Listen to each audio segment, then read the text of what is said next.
Hello बच्चों, कैसे हैं आप लोग।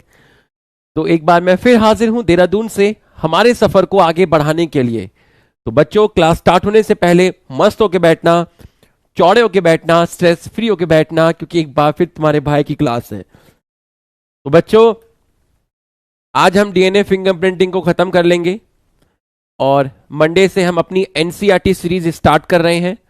जो मैंने आपको बताया था, मैं आपको 30 मिनट्स के रिकॉर्डेड लेक्चर दिया करूंगा मंडे, ट्यूसडे, वेनसडे, जिसमें हम मॉलिक्यूलर बेसिस ऑफ इनहेरिटेंस और प्रिंसिपल ऑफ इनहेरिटेंस की सीक्वेंस में, हर टॉपिक की सीक्वेंस में एनसीईआरटी को कवर करेंगे वर्ड टू वर्ड। ठीक, आ जाओ जरा। आज बहुत इंपॉर्टेंट लेक्चर है डीएनए फिंगरप्रिंटिंग का, और आज आपको 7 बजे से पहले पहले, 7:30 से पहले पहले 500 क्वेश्चंस की प्रैक्टिस शीट मिलने वाली है मॉलिक्यूलर बेसिस ऑफ इनहेरिटेंस की। कितने क्वेश्चन? 500 क्वेश्चंस की प्रैक्टिस शीट मिलने वाली है आज आपको। 7:30 से पहले पहले आपको प्रैक्टिस शीट मिलेगी 500 क्वेश्चंस की। लगाते रहना, आंसर मिलाते रहना, लगाते रहना, आंसर मिलाते रहना। पूरे 500 क्वेश्चन सॉल्व करने हैं आपको। आपका एक अलग ही लेवल पे पूरा का पूरा कॉन्फिडेंस आ जाएगा। ठीक है, तो ठीक है, अब बिना टाइम वेस्ट किए, बिना एक्स्ट्रा मोटिवेट किए लेक्चर को स्टार्ट करते हैं। और नेक्स्ट वीक में मैं स्टार्ट करूंगा आपका माइक्रोब इन ह्यूमन वेलफेयर, जो 2 लेक्चर का चैप्टर है। एक लेक्चर हमें मैम से मिल जाएगा, तो हमारे नेक्स्ट वीक में 3 लेक्चर हो जाएंगे। 2 लेक्चर में वो खत्म हो जाएगा। फिर स्टार्ट करेंगे स्ट्रैटेजी। स्ट्रैटेजी भी 2 लेक्चर का चैप्टर है। फिर हम इकोलॉजी स्टार्ट करेंगे। ठीक, आ जाओ, आ जाओ। चलो, सुनना, अभी लिखना मत, हो सकता है मुझे बीच में थोड़ा रब करना पड़े, समझना। ठीक है, पहले मुझे कुछ सीक्वेंस लिखने देना। ठीक है, सुनना ध्यान से। बच्चों, मेरे पास एक पर्सन है, टॉपिक की हेडिंग डाल देता हूं। हेडिंग डाल दीजिए सभी लोग। DNA finger printing, DNA finger printing. आराम आराम से लेके चलूंगा, बहुत धीरे धीरे, सोच सोच के बोलना पड़ता है इसमें, नहीं तो बच्चे को समझ नहीं आता। तो मैं आराम आराम से लेके चलूंगा, क्योंकि मुझे अपना मुझे अपना वीकेंड एंजॉय करना है। ठीक है, लेक्चर खराब होने से फिर वीकेंड खराब हो जाता है। तो सबको समझ में आएगा। ठीक है, आ जाओ भाई, सभी आ जाओ। डीएनए फिंगरप्रिंटिंग में हेडिंग डालना RFLP।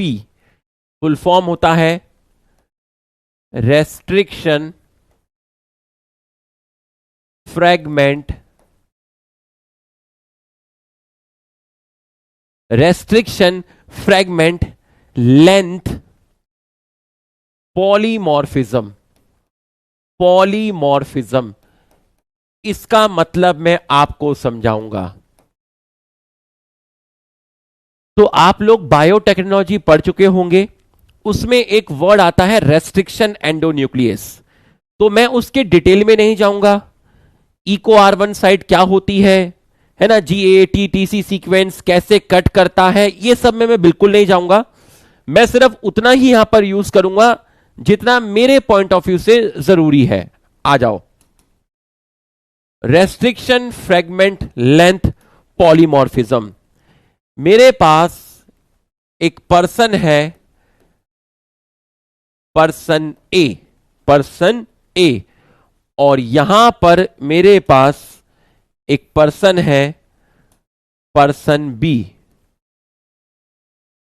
2 लोग हैं मेरे पास, एक ए है और एक बी है, क्योंकि ए के बाद आता है बी। एक ए है और एक है हमारा बी। ध्यान से समझना, ए का डीएनए मैं आपको दिखाता हूं, जरा देखिएगा। ए का डीएनए देखिएगा, क्रोमोसोम दिखाता हूं मैं आपको। ये मैंने क्रोमोसोम बनाया पर्सन ए का, ये मैंने पर्सन ए का क्रोमोसोम बनाया। ठीक, और यहां पे मैंने बनाया पर्सन बी का क्रोमोसोम। अब यहां पर मैंने आपको सीक्वेंस दिखाया, ए, रेड कलर दिख तो है ना, हाँ दिख तो है, ए टी जी, क्या दिखाया, ए टी जी, फिर दिखाया ए टी जी, फिर दिखाया ए टी, कहां गया जी, जी कहां गया, ठीक है, ए टी जी, ठीक। उसके बाद एक डॉट दिखाया पिंक कलर से, ये दिखाया पिंक कलर से डॉट दिखाया। उसके बाद फिर से मैंने दिखाया आपको A T G, A T G, A T G, A T G, ये मैंने आपको दिखाया, ठीक। अब यहां देखना, यहां मैंने दिखाया ए टी जी, फिर मैंने पिंक कलर से एक डॉट दिखाया, और उसके बाद मैंने लिखा 1 2 3 4, A T G, A T G, A T G, A T G, A T G, 5 बार लिखा, ठीक। ये जो डॉट मैंने आपको दिखाया है, ये जो डॉट मैंने आपको दिखाया है, ये जो डॉट मैंने आपको दिखाया है, ए मैंने क्या लिखा है, बार बार मैंने लिखा है A T G, A T G, A T G, bar bar A T G लिखा है, ठीक है। रेड कलर किसी को ना दिखे तो मैं बता देता हूं मैंने क्या लिखा है, मैंने लिखा है A T G, bar bar A T G लिखा है।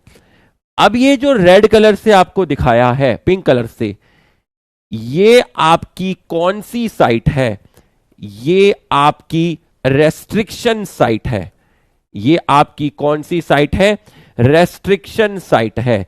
इस साइट को बोलते हैं रेस्ट्रिक्शन साइट, इस साइट को बोलते हैं रेस्ट्रिक्शन साइट। और रेस्ट्रिक्शन साइट वो साइट होती है जहां पर रेस्ट्रिक्शन एंडोन्यूक्लियस एंजाइम कट करता है ना, जैसे कोई इको R1 है तो ये एक रेस्ट्रिक्शन एंडोन्यूक्लियस है। तो इसको पता होगा कि डीएनए में जहां पर भी GAATTC, मतलब जहां पर ये पर्टिकुलर सीक्वेंस मिलेंगे मैं वहीं पर ही कट करूंगा। तो रेस्ट्रिक्शन एंडोन्यूक्लियस, एंडो क्यों बोला, क्योंकि ये अंदर से कट कर रहा है, डीएनए को अंदर से कट कर रहा है, तो हमने बोला एंडोन्यूक्लियस। तो रेस्ट्रिक्शन एंडोन्यूक्लियस से हमने ट्रीट किया दोनों के दोनों क्रोमोसोम को, दोनों के दोनों डीएनए को हमने किससे ट्रीट किया, treated with same restriction endonuclease, हमने सेम रेस्ट्रिक्शन एंडोन्यूक्लियस से दोनों को कट किया, हमने दोनों को क्या किया, कट किया, सेम रेस्ट्रिक्शन एंडोन्यूक्लियस से हमने दोनों को कट किया। अब आप देखिए जरा, हाँ स्टिकी एंड, ब्लंट एंड, हाँ वो ठीक है, वो मैंने कहा वो बायोटेक्नोलॉजी में आपने अच्छे से पढ़ा होगा, तो मैं सिर्फ उतना ही बताऊंगा जितना हमारे काम का है, यहां पर इसमें काम का है, मैं डिटेल में नहीं जाऊंगा, ठीक है। तो सेम एंजाइम से हमने कट किया। अब दोनों के अंदर तो होता क्या है, लोगों में जो रेस्ट्रिक्शन साइट होती है, दोनों जगह देखिए रेस्ट्रिक्शन साइट की जो पोजीशन है वो डिफरेंट है। यहां पे रेस्ट्रिक्शन साइट की पोजीशन डिफरेंट है, और यहां पर देखिए रेस्ट्रिक्शन साइट की जो पोजीशन है वो भी आपकी क्या है, डिफरेंट है। तो इसका मतलब जो रेस्ट्रिक्शन एंडोन्यूक्लियस नाम की कैंची है वो डीएनए को यहां काटेगी और ये डीएनए को यहां काटेगी। तो जब यहां पर डीएनए कट होगा, जब यहां पर आपका डीएनए कट होगा तो यहां पर 2 सेगमेंट मिलेगी, एक सेगमेंट ये आपको मिलेगी और दूसरी सेगमेंट जो होगी आपको, जो दूसरी सेगमेंट है आपको, वो आपको ये मिलेगी। और इन पे सीक्वेंस क्या होंगे आपके, A T G, A T G, A T G, ATG, और यहां क्या होगा, यहां होगा ATG, ATG, ATG। तो आप देखिए ये कट किया, ये यहां आ गया, ये कट किया, ये यहां पर आ गया, ठीक है। देख लीजिए, इतना कट किया, ये यहां आ गया, ये कट किया, ये किया, यहां बीच से एंजाइम ने कट किया, तो ये हो गया और ये हो गया, ठीक है। ऐसे ही अब आप यहां पर देखिए, यहां पर जब कट होगा, यहां पर जब कट होगा तो एक मिलेगा छोटा सा, ये रहा आपका छोटा सा, और एक मिलेगा आपका बड़ा सा। एक मिला छोटा सा, एक मिला बड़ा सा, एक मिला छोटा सा। देखिए ATG, अब यहां देखिए ATG, ATG, ATG, ATG, ATG। तो अब आप देखिए दो अलग अलग बंदे हैं, उनको आपने सेम रेस्ट्रिक्शन एंजाइम से ट्रीट किया, और ट्रीट करने के बाद आपको जो फ्रेगमेंट मिली, ये क्या है, ये क्या है, ये क्या है, ये 1 है, ये क्या है, ये 2 है, ये क्या है, 3 है, और ये क्या है, 4 है। तो ये 1 2 3 4 है क्या, ये 1 2 3 4 है क्या, ये 1 2 3 4 का मतलब क्या है, ये 1 2 3 4 है रेस्ट्रिक्शन फ्रेगमेंट। कौन सी फ्रेगमेंट, रेस्ट्रिक्शन फ्रेगमेंट। ऐसी फ्रेगमेंट जो तब जनरेट हुई जब आपने रेस्ट्रिक्शन एंडोन्यूक्लियस से कट किया, रेस्ट्रिक्शन एंडोन्यूक्लियस के एक्शन के बाद, कट करने के बाद जो फ्रेगमेंट प्रोड्यूस होती हैं उनको बोलते हैं रेस्ट्रिक्शन फ्रेगमेंट। और दोनों आदमी की रेस्ट्रिक्शन फ्रेगमेंट की, दोनों आदमी की रेस्ट्रिक्शन फ्रेगमेंट की जो लेंथ है, रेस्ट्रिक्शन फ्रेगमेंट की जो लेंथ है वो सेम है या डिफरेंट है, सेम है या डिफरेंट है, सेम है या डिफरेंट है, बताइए, सेम है या डिफरेंट है, सेम है या डिफरेंट है, बताइए। दोनों, इन दोनों के कट करने के बाद जो लेंथ आई डिफरेंट है, डिफरेंट है, डिफरेंट है, इनकी जो लेंथ है वो डिफरेंट है। तो डिफरेंट के लिए वर्ड यूज करते हैं पॉलीमॉर्फिज्म, पॉलीमॉर्फिज्म। मॉर्फिज्म का मतलब होता है फॉर्म, पॉली का मतलब होता है more than one, more than one form. Polymorphism का ब्रॉडली मतलब है यहां पर फॉर्म में वेरिएशन। तो रेस्ट्रिक्शन फ्रेगमेंट लेंथ में, रेस्ट्रिक्शन फ्रेगमेंट लेंथ में, रेस्ट्रिक्शन फ्रेगमेंट की लेंथ में वेरिएशन, वेरिएशन मतलब पॉलीमॉर्फिज्म, पॉलीमॉर्फिज्म, पॉलीमॉर्फिज्म। तो बच्चों यहां आपको समझ में आ गया होगा, तो ये आपको समझ में आ गया होगा। दो आदमियों की, दो पर्सन की रेस्ट्रिक्शन फ्रेगमेंट की लेंथ में वेरिएशन इसलिए आता है क्योंकि दोनों बंदों के अंदर रेस्ट्रिक्शन साइट की पोजीशन अलग अलग है। उनकी पोजीशन अलग अलग इसलिए है, यह म्यूटेशन की वजह से हुआ, म्यूटेशन की वजह से ऐसा हुआ कि इनकी रेस्ट्रिक्शन साइट की पोजीशन अलग अलग है। तो यहां पर अगर मैं आपसे पूछूं नंबर ऑफ रिपीट इसमें कितने हैं, अगर मैं आपसे पूछूं नंबर ऑफ रिपीट, तो यहां नंबर ऑफ रिपीट बताइए कितने हैं, 1 2 3। यहां नंबर ऑफ रिपीट 1 2 3 4।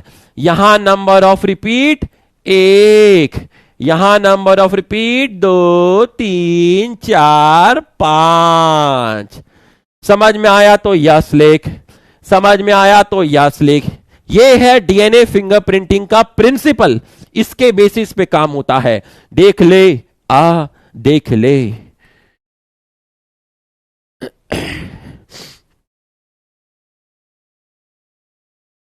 समझ में आया तो कॉपी में लिख और यहां पे लिख यस।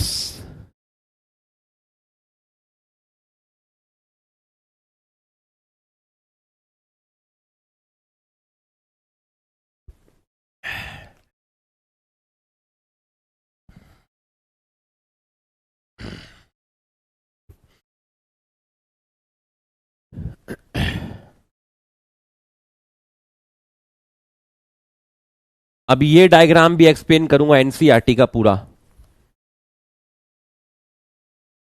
भाई लेक्चर बहुत अच्छा लेना है, अच्छे से समझाना है, सैटरडे संडे एंजॉय करना है।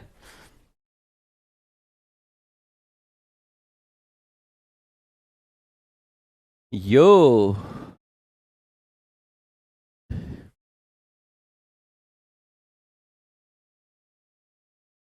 Murder murder 1, murder 2, murder 3। दिल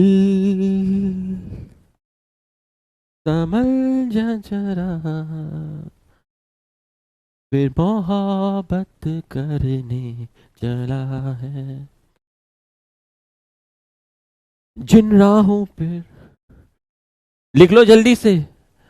घर है तेरा अक्सर उन राहों पर।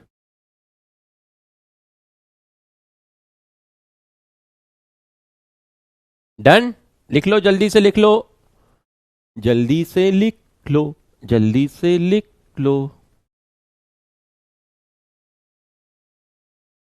मॉलिक्यूलर बेसिस से स्टार्ट करेंगे एनसीईआरटी सीरीज ना। मॉलिक्यूलर बेसिस अभी अभी हुआ है तो उसको अच्छे से, मॉलिक्यूलर बेसिस की एनसीईआरटी, फिर प्रिंसिपल ऑफ इनहेरिटेंस की, फिर सेक्सुअल रिप्रोडक्शन फ्लावरिंग प्लांट की भी। जेनेटिक्स क्या शुरू हुई यार, sexual reproduction in flowering plant तो उसकी तो वैल्यू गिर गई यार, 3 से 4 क्वेश्चन आते हैं उससे। लिख लो जल्दी।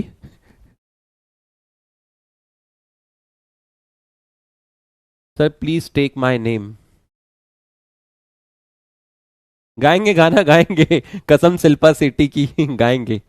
हाँ हाँ, जीनोम प्रोजेक्ट की भी बात करेंगे। जीनोम प्रोजेक्ट तो बहुत आसान है, थ्योरेटिकल है, करेंगे, उसकी बात भी करेंगे, तब करेंगे बेटा। डन। तो ये आपने लिख लिया है, ठीक है, ये आपने लिख लिया। अब ध्यान से समझना, ध्यान से समझना, हल्का सा आइडिया लो, हल्का सा आइडिया लो, पूरा आइडिया मत लेना।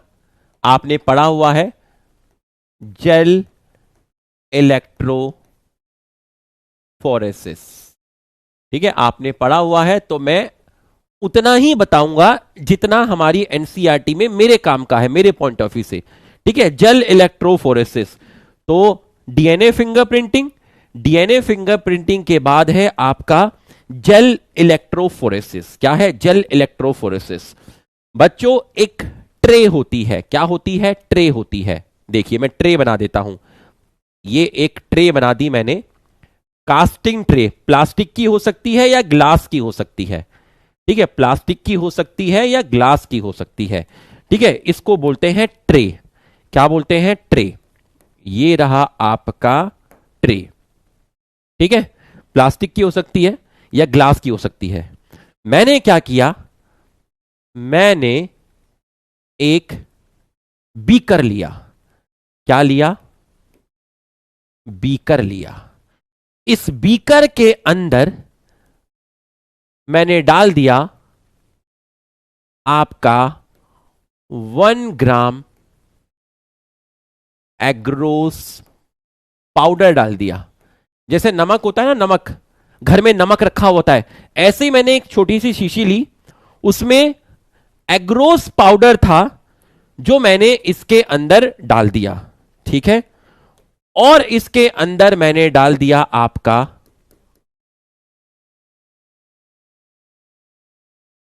और इसके अंदर मैंने आपका डाल दिया, मान लो 100 ml वाटर डाल दिया। क्या डाल दिया? 100 ml वाटर डाल दिया।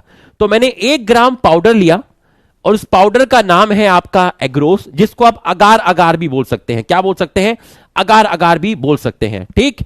और मैंने डाल दिया इसके अंदर 100 ml, मैंने इसके अंदर आपका वाटर डाल दिया, ठीक है। अब मैंने इसको हिलाया, ऐसे करके मैंने ग्लास को हिलाया, ठीक है। तो जो ये एग्रोस था वो थोड़ा बहुत इसके अंदर घुल गया होगा। उसके बाद मैंने, जिसमें समोसे और पैटीज गर्म होते हैं, ओवन, ओवन के अंदर मैंने इस ग्लास को रख दिया। तो ये ग्लास को मैंने ओवन में रख दिया 30 सेकंड के लिए। कितने सेकंड के लिए? 30 सेकंड के लिए। उसके बाद मैंने इस ग्लास को बाहर निकाला। तो जब मैंने इस ग्लास को बाहर निकाला तो इसके अंदर अगार अच्छी तरीके से डिसॉल्व हो चुका था, अगार अच्छी तरीके से डिसॉल्व हो चुका था और ये बहुत गर्म हो चुका था। तो इसमें से धुआं निकल रहा था, इसमें से धुआं निकल रहा था, ठीक है। इसमें से क्या निकल रहा था? धुआं निकल रहा था। और फिर मैंने इसको उठा के गरम गरम को इसके अंदर डाल दिया। तो जब मैंने गरम गरम इसके अंदर डाल दिया, इसके अंदर मैंने गरम गरम ये इसके अंदर डाल दिया। तो जब मैंने इसके अंदर ये गरम गरम डाल दिया तो ये इसके अंदर मैंने डाल दिया, ठीक। थोड़े टाइम बाद ये जो लिक्विड था, ये किस फॉर्म में था? ये लिक्विड फॉर्म में था। अब मैंने इसको कहां पर ट्रांसफर कर दिया? मैंने इस लिक्विड को ट्रांसफर कर दिया, कहां पर? ट्रे में ट्रांसफर कर दिया। तो ट्रे में जब मैंने इसको डाला तो भाई ये धीरे धीरे क्या होगा? इसका तापमान धीरे धीरे क्या होगा? कम होगा। तो जब धीरे धीरे कम होगा तो अंदर जो आपने एग्रोस डाला है वो एग्रोस धीरे धीरे क्या होगा? सॉलिडिफाई हो जाएगा। तो एग्रोस धीरे धीरे क्या हो जाएगा? सॉलिडिफाई हो जाएगा। तो एग्रोस की प्रॉपर्टी होती है जैसे ही वो रूम टेम्परेचर पे आएगा तो वो कैसा हो जाएगा? सॉलिडिफाई हो जाएगा। तो अब इसके अंदर आपका जेल बन गया है, एग्रोस जेल बन गया है, जो कैसा है? सॉलिड है। जो कैसा है? सॉलिड है। तो इसके अंदर आपका एग्रोस जेल है, जो मैंने ब्लैक कलर से दिखाया है। किससे दिखाया है? ब्लैक कलर से मैंने इसके अंदर एग्रोस जेल दिखाया है। तो आप देख लीजिए, इसको मैंने उठाया, इसमें डाल दिया और ये पूरा का पूरा ब्लैक कलर से मैंने इसके अंदर आपको जेल दिखाया है, जो सॉलिडिफाई हो गया। बीकर लिया, 1 ग्राम एग्रोस पाउडर डाला, 100 ml वाटर डाला, इसको हल्का सा हिलाया, ओवन में रखा, गर्म हो गया, धुआं निकल गया, इसको उठा के इस ट्रे के अंदर डाल दिया। मान लीजिए जो आप प्लेट खा रहे हो, राजमा चावल खा रहे हो, थाली आपकी, आपने उसके अंदर डाल दिया। थोड़े टाइम बाद आपकी जो थाली है उसके अंदर ये जो जेल है सॉलिडिफाई हो गया। जैसे लौकी की बर्फी बनाते हैं ना, लौकी की बर्फी, जैसे हम खिचड़ी बना रहे हैं, चावल बना रहे हैं, चावल उस पर रख दिए, फिर चावल को फैला दिया ताकि वो ज्यादा लगे थाली में, इस तरीके से, है ना। पूरा का पूरा अच्छे से पूरा का पूरा क्या हो गया है? सॉलिडिफाई हो गया है। पूरा का पूरा क्या हो गया है? सॉलिडिफाई हो गया है, ठीक।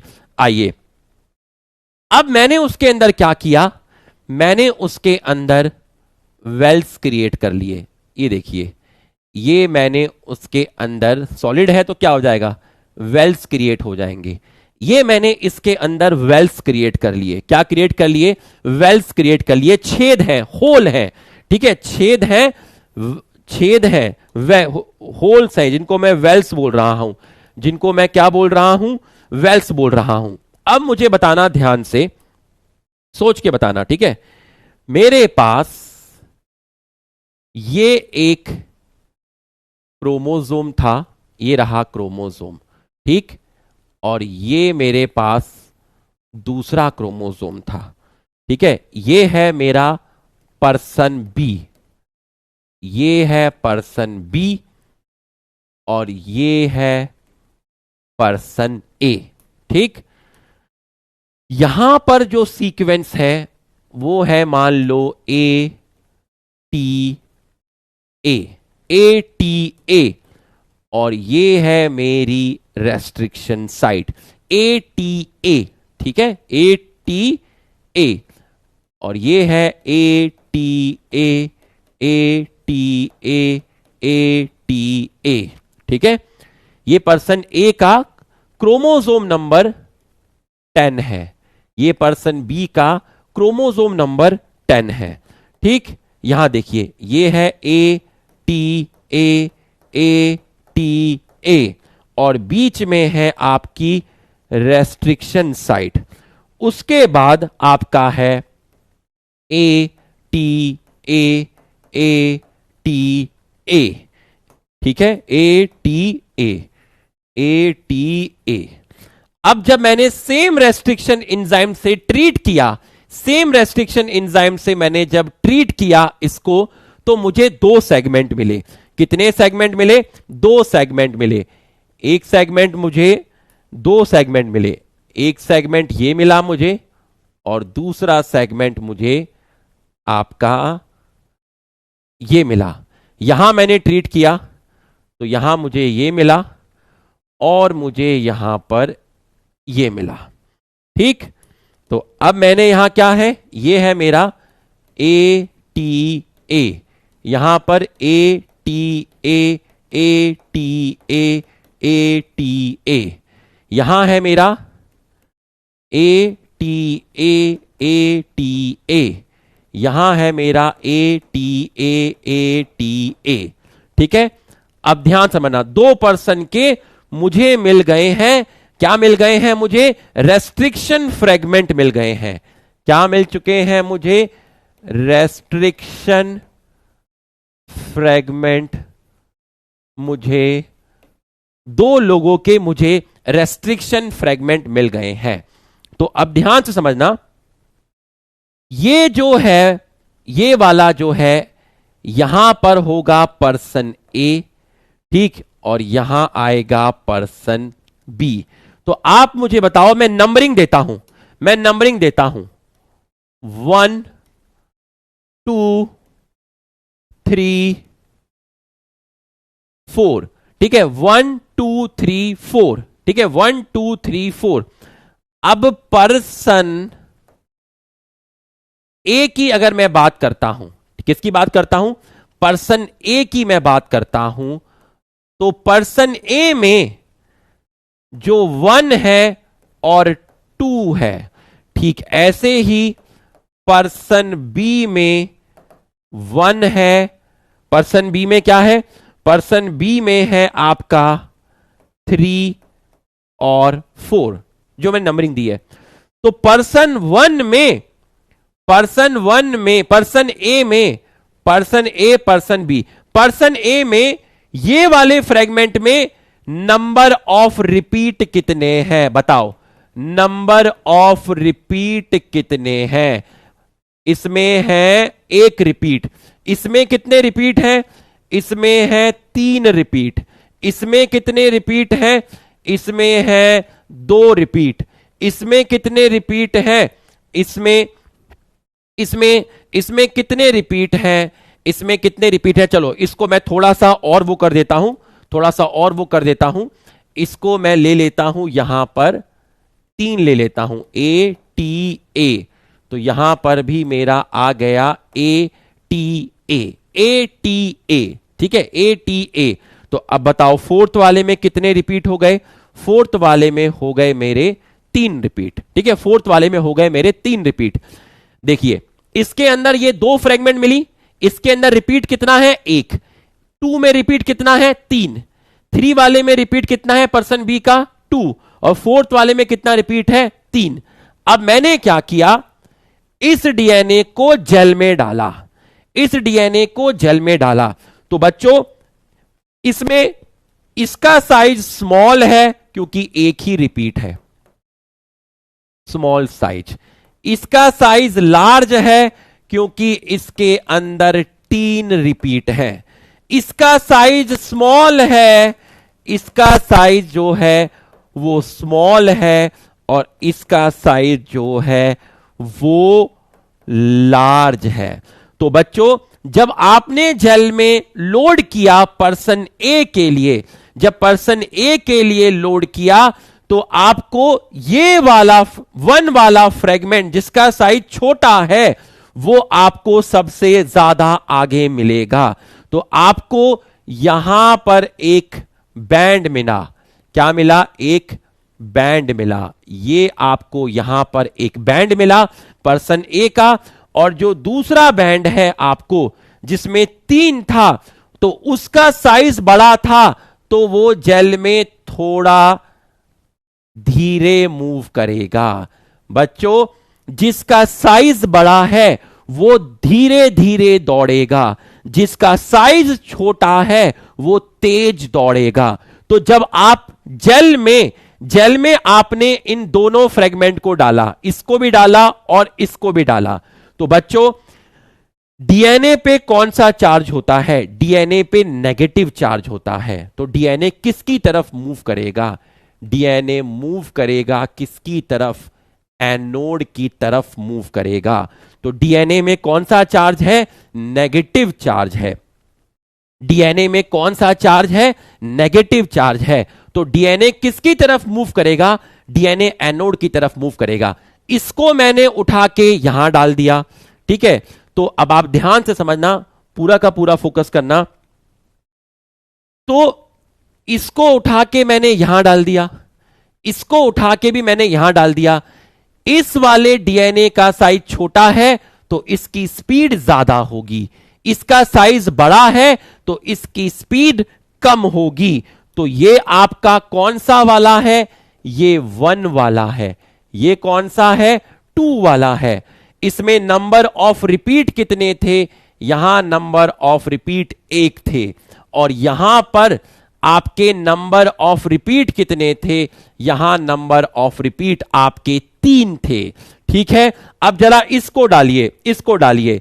तो इसमें इसका साइज छोटा है, इसका साइज बड़ा है, तो इसमें कितने, इसके अंदर कितने रिपीट हैं? इसके अंदर 2 रिपीट है। तो जो इसका बैंड आएगा, इसका बैंड आएगा, इसका बैंड आएगा आपका यहां पर, इसका बैंड आएगा। तो इसमें कितने रिपीट हैं? इसमें रिपीट हैं आपके कितने? ये कौन सा बैंड आया? ये कौन सा बैंड आया आपका? इस बैंड का नाम है आपका 3। कौन सा बैंड है? 3। और फोर्थ में कितने रिपीट हैं? 3। तो वो जो फोर्थ वाला आया आपका, वो आपका यहीं पर आया। ये है आपका फोर्थ। इन दोनों की पोजीशन सेम है, क्योंकि सेकंड वाले में कितने रिपीट है? 3 रिपीट है। तो सेकंड वाले में 3 रिपीट है। तो ये जो है 1 और 3, 1 और 3, और ये बीच में है आपका 2, 1 2 3 4 5। ये किसके नंबर हैं? ये रिपीट के नंबर हैं। जितने कम रिपीट होंगे उतना साइज छोटा होगा, उतना जेल में आगे रन करेगा। जितने रिपीट ज्यादा होंगे उतना जेल में पीछे रन करेगा। तो अगर डीएनए का साइज छोटा है, डीएनए का जो साइज है वो छोटा है, सबसे छोटा कौन सा है? सबसे छोटा 1 2 3 4 में सबसे छोटा कौन सा है? सबसे छोटा है 1 वाला, क्योंकि इसमें रिपीट 1 है। तो सबसे आगे कौन है? 1 है। उसके बाद सबसे छोटा कौन सा है? 3 वाला है। तो 1 के पीछे कौन है?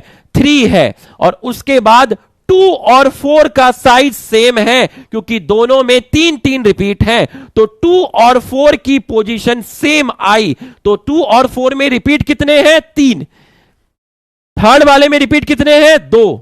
1 वाले में रिपीट कितने हैं? 1। तो सबसे आगे ये मूव किया। तो आपने डीएनए को सेपरेट कर लिया। आपने जो सैटेलाइट डीएनए है उसको, जो वीएनटीआर है या जो एसटीआर है, उसको सेपरेट कर लिया। किसके बेसिस पर सेपरेट किया? साइज के बेसिस पे सेपरेट किया। फिर से सुनना, सबसे छोटा डीएनए है ये,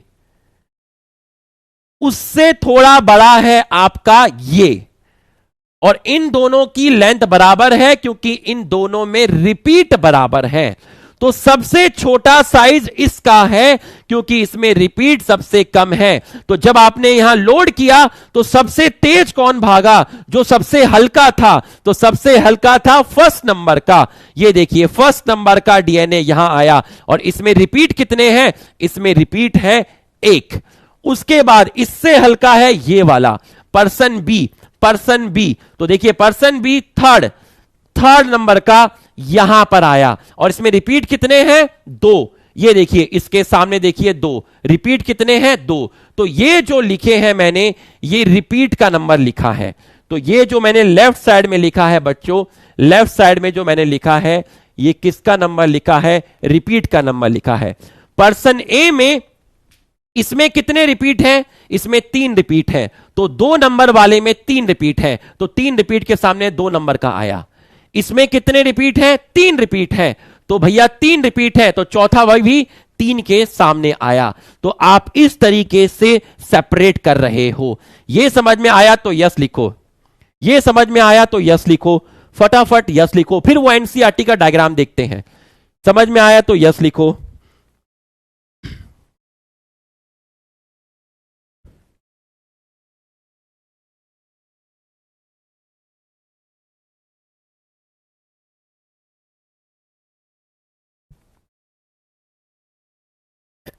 कई बार तुमको पहले ही समझ आ जाता है, लेकिन मैं फिर उसको बार बार समझाता रहता हूं, क्योंकि मुझे ना अंदर से सेटिस्फेक्शन नहीं मिलता। ठीक है, आ गया होगा समझ में, का और थोड़ा सा मेहनत कर लेते हैं। ठीक है, एकदम जब पूरा वो हो जाए ना, पूरा तब पूरा मुझे मालूम था, तो मैं आ गया था, क्योंकि तुम बायोटेक्नोलॉजी पढ़ चुके हो, तो तुम्हें ये ऑलरेडी आता है। लेकिन मैं फिर भी चाह रहा था कि एक बार, बस एक बार मैं अंदर से संतुष्टि हो जाऊं। जल्दी से इसको लिख लो, जल्दी से इसको लिख लो, जल्दी से इसको लिख लो। देखो फिर एनसीईआरटी का डायग्राम समझाता हूं, जल्दी से इसको लिखो, जल्दी से इसको लिख लो।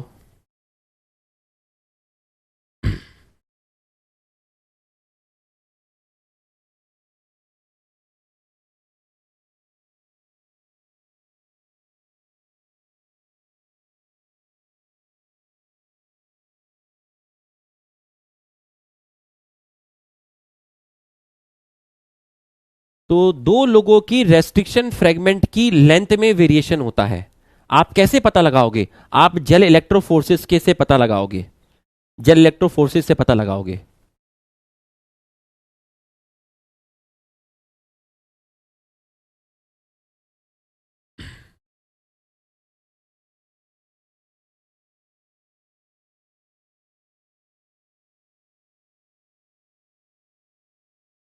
तो इसमें कोई डाउट नहीं होना चाहिए, सबसे छोटा डीएनए ये है, इसलिए 1 नंबर का सबसे आगे आया। उससे छोटा, कम छोटा 3rd नंबर का है, 3rd नंबर का यहां आया। 3rd नंबर का पर्सन बी का है, और 2 और 4 का साइज सेम है, तो पर्सन ए का 2 नंबर का डीएनए और पर्सन बी का 4 नंबर का डीएनए सेम जगह पर आया, क्योंकि इनमें नंबर ऑफ रिपीट दोनों में 3 थे। इसमें नंबर ऑफ रिपीट 2 थे, इसमें नंबर ऑफ रिपीट 1 थे। लिख लिया? लिख लिया? ठीक है, अब अगले 5 मिनट पूरा फोकस करना। ये एनसीईआरटी का डायग्राम है, अब कोई दिक्कत नहीं होगी, अब तो तुम मुझे समझा दोगे। पूरा फोकस करना। अब एनसीईआरटी का डायग्राम देखिएगा, पूरा फोकस करना।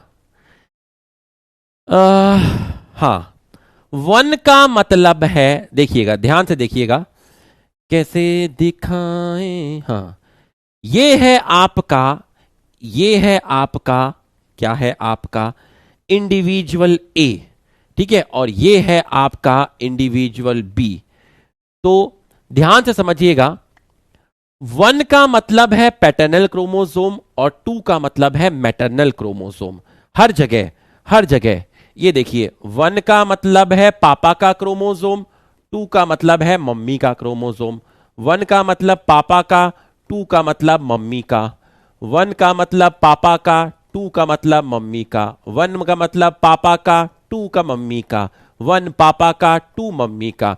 भाई मेरे अंदर 46 क्रोमोसोम है, तो 23 क्रोमोसोम मेरी मम्मी जी के हैं और 23 क्रोमोसोम मेरे पापा जी के हैं।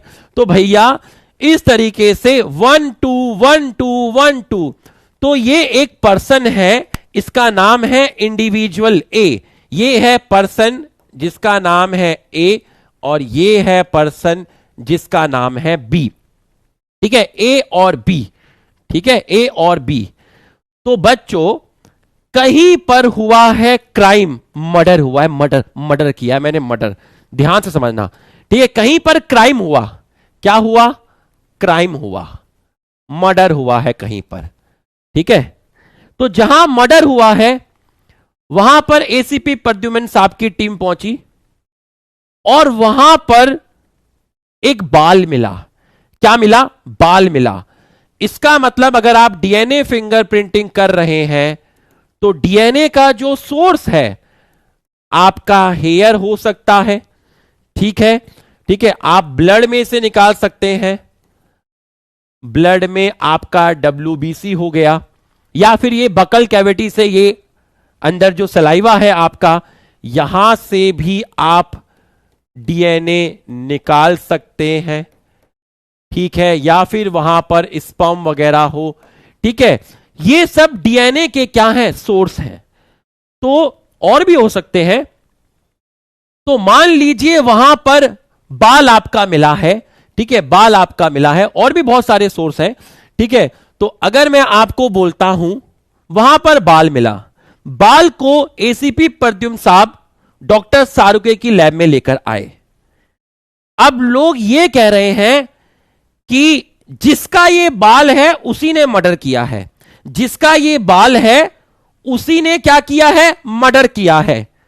तो भैया डीएनए फ्रॉम क्राइम सीन, तो क्राइम सीन पर जो डीएनए मिला, क्राइम सीन पर जो डीएनए मिला, क्राइम सीन पर जो डीएनए मिला, जो डॉक्टर सारुके की लैब में है जो डॉक्टर सारुके की लैब में है, भैया वहां कहीं फार्म हाउस था, वहां किसी का मर्डर हुआ, और वहां पर लाश के पास में एक बाल पड़ा हुआ है, काफी सारे बाल पड़े हुए हैं। ऐसा शक किया जा रहा है कि जिसका ये बाल है उसने मर्डर किया है। तो हमने उस बाल में से डीएनए निकाला और हमने स्टडी करी, तो उसमें जो क्रोमोसोम नंबर 7 है, वो जो क्रोमोसोम नंबर 7 है, जो कहां मिला है? क्राइम सीन पे जो डीएनए मिला है, उसके क्रोमोसोम नंबर 7 पे, क्रोमोसोम नंबर 7 पर, अब देखिए 2 क्रोमोसोम है, मम्मी का पापा का। ठीक है, पापा का मम्मी का, पापा का मम्मी का, पापा का मम्मी का। तो क्रोमोसोम नंबर 7 में कितने रिपीट हैं? क्रोमोसोम नंबर 7 में कितने रिपीट हैं? 1 2 3 4 5 6 7 8 9 10 11। तो क्रोमोसोम नंबर 7 में अगर मैं बात करूं, जो क्राइम वाले जो सीन है वहां पर क्रोमोसोम नंबर 7 में, क्रोमोसोम नंबर कौन सा? 7। और क्रोमोसोम नंबर 7 में भाई होमोलोगस क्रोमोसोम होते हैं, क्रोमोसोम आपके पेयर में होते हैं। ठीक है, तो क्रोमोसोम नंबर 7 भाई क्रोमोसोम पेयर में होते हैं, तो कितने पेयर में होते हैं? एक क्रोमोसोम ये रहा, एक क्रोमोसोम ये रहा। तो पहले क्रोमोसोम पर 11 रिपीट है, मतलब मान लीजिए वहां पर एटीजी रिपीट हुआ कितनी बार? रिपीट हुआ 11 टाइम्स, इसलिए इन्होंने 11 बॉक्स बनाए हैं। इसका मतलब यहां 11 रिपीट है। कितने रिपीट हैं? 11 रिपीट है। कितने हैं? 11 रिपीट है। ठीक, क्रोमोसोम नंबर 7 में जो दूसरा है, यहां पर कितने रिपीट है? नहीं अभी लिखो मत, लिखना मत, समझना। 1 2 3 4 5 6 7 8 9, यहां कितने रिपीट हैं? यहां 9 रिपीट हैं। तो मतलब यहां पर आपका जो एटीजी है वो रिपीट हुआ है 9 टाइम्स। तो मतलब यहां पर है 9 रिपीट। ये आपको समझ में आ गया। ऐसे ही देखिए क्रोमोसोम नंबर 2 देखिए, क्रोमोसोम नंबर 2 देखिए जो डॉक्टर सारुके की लैब में है। क्रोमोसोम नंबर 2 देखिए, उसमें भी 2 क्रोमोसोम हैं क्योंकि क्रोमोसोम पेयर में होते हैं। 1 2 3 4 5 6 7 8, इसमें आपके कितने रिपीट हैं? इसमें आपके 8 रिपीट है। इसमें आपके मान लीजिए कोई सीक्वेंस है जो 8 बार रिपीट हो गया। कितनी बार रिपीट हो गया? 8 बार रिपीट हो गया। मान लो CTC है जो आपका 8 बार रिपीट हो गया, और यहां पर 1 2 3 4 5 6 7, यहां पर आपका CTC जो है वो कितनी बार रिपीट हुआ? मान लीजिए वो 7 टाइम रिपीट हुआ। ठीक है, कितनी बार रिपीट हुआ? 7 टाइम रिपीट हुआ। ऐसे ही मदद करते रहिए, मेरी मदद करते रहिए। क्रोमोसोम 16 में आपके 2 क्रोमोसोम, मम्मी का पापा का, 1 2 3 4 5, मान लीजिए यहां पर GAG, क्या मान लीजिए GAG 5 टाइम रिपीट हो गया, 5 टाइम रिपीट हो गया कौन, GAG, और नीचे आपका 4 टाइम रिपीट हो गया आपका GAG। तो अब आप देखिए, ध्यान से देखिएगा, ध्यान से देखिएगा, ध्यान से देखिएगा, तो सबसे छोटा कौन सा है, सबसे छोटा है आपका जिसमें 4 है, 4 है, सबसे छोटा है जिसमें आपके 4 है, तो सबसे छोटा है आपका ये वाला, ये वाला। तो आप देखिए ये आपका सबसे छोटा है, तो ध्यान से देखिएगा, सबसे छोटा है आपका, तो पूरा पूरा फोकस करिएगा, अच्छे से समझिएगा। और सबसे बड़ा है आपका ये वाला, सबसे बड़ा है आपका ये वाला। तो ऐसे दिखाया है जेल, इन्होंने ऐसे दिखाया है। तो सबसे पीछे कौन सा है, 11 रिपीट वाला। फिर उसके बाद कौन सा है, उसके बाद है आपका 9 रिपीट वाला, ऐसे करके आ रहे हैं। उसके बाद आपका दिखाया है 8 रिपीट वाला, फिर 7 रिपीट वाला, और फिर दिखाया है 5 रिपीट वाला, और फिर दिखाया है आपका मान लो 4 रिपीट वाला। कितना दिखाया है, 4 रिपीट वाला। तो देखिए जो सबसे छोटा है वो सबसे आगे है, जो सबसे बड़ा है वो सबसे पीछे है, सबसे छोटा सबसे आगे है, सबसे बड़ा सबसे पीछे है। ये चीज समझ में आई तो यस लिखिए, ये चीज आपको समझ में आई तो यस लिखिए, ये चीज आपको समझ में आई तो यस लिखिए। देखिए सबसे छोटा सबसे आगे है, सबसे बड़ा सबसे पीछे है, देख लीजिए। ये चीज समझ में आई तो यस लिखिए, ये चीज आपको समझ में आई तो यस लिखिए। बी क्रिमिनल है, उसने बता दिया, ठीक है।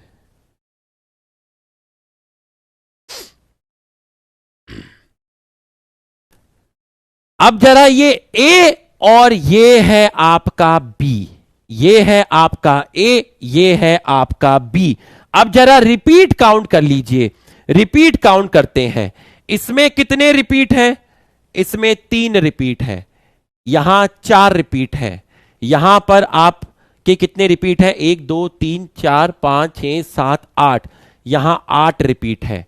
यहां कितने रिपीट है, यहां 7 रिपीट है। यहां कितने रिपीट है, यहां 5 रिपीट है। और यहां पर 1 2 3 4 5 6 7 8 9 10 11, यहां पर 11 रिपीट है। कितने रिपीट है, 11 रिपीट है।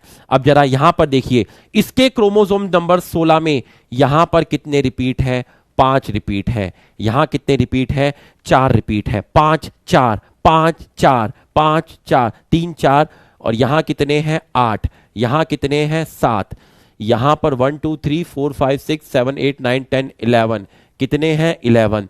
यहां कितने हैं, 9। तो अब आप देख लीजिए, जो क्राइम सीन पर जो डीएनए मिला उसमें जो रिपीट है, वो नंबर ऑफ रिपीट किसके साथ सिमिलरिटी शो कर रहे हैं, वो पर्सन बी के साथ सिमिलरिटी शो कर रहे हैं। तो आप देख लीजिए, पर्सन बी का डीएनए का पैटर्न देखिए, पर्सन बी का डीएनए का पैटर्न देखिए, पर्सन बी का डीएनए का पैटर्न देखिए। ऐसा लगा जैसे सेम सेम, ऐसा लगा जैसे सेम सेम, ऐसा लगा जैसे सेम सेम, ऐसा लगा जैसे सेम सेम, ऐसा लगा जैसे सेम सेम, ऐसा लगा जैसे सेम सेम।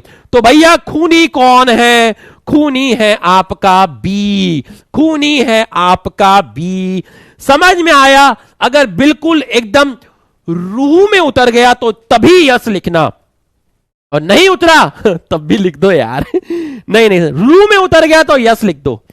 देख लीजिए, ये देख लीजिए, जितने रिपीट इस बंदे के अंदर हैं उतने ही रिपीट उसके अंदर हैं। तो जैसा पैटर्न क्राइम सीन के डीएनए ने दिखाया वैसा ही पैटर्न आपका पर्सन बी दिखाएगा।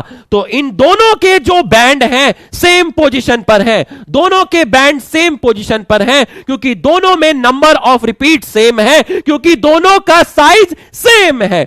दोनों में नंबर ऑफ रिपीट सेम, दोनों का साइज सेम, दोनों की पोजीशन जल में सेम, दोनों के अंदर नंबर ऑफ रिपीट सेम, दोनों का साइज सेम, दोनों की पोजीशन जल के अंदर सेम।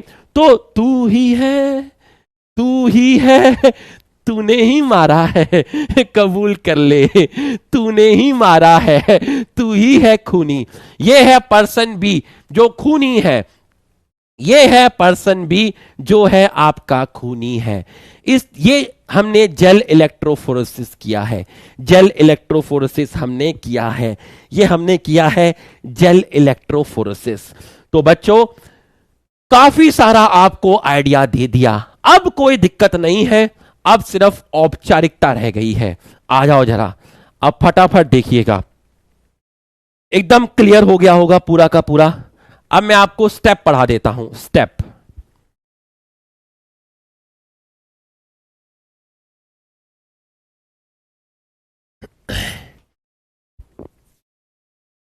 सिंपल सी बात है,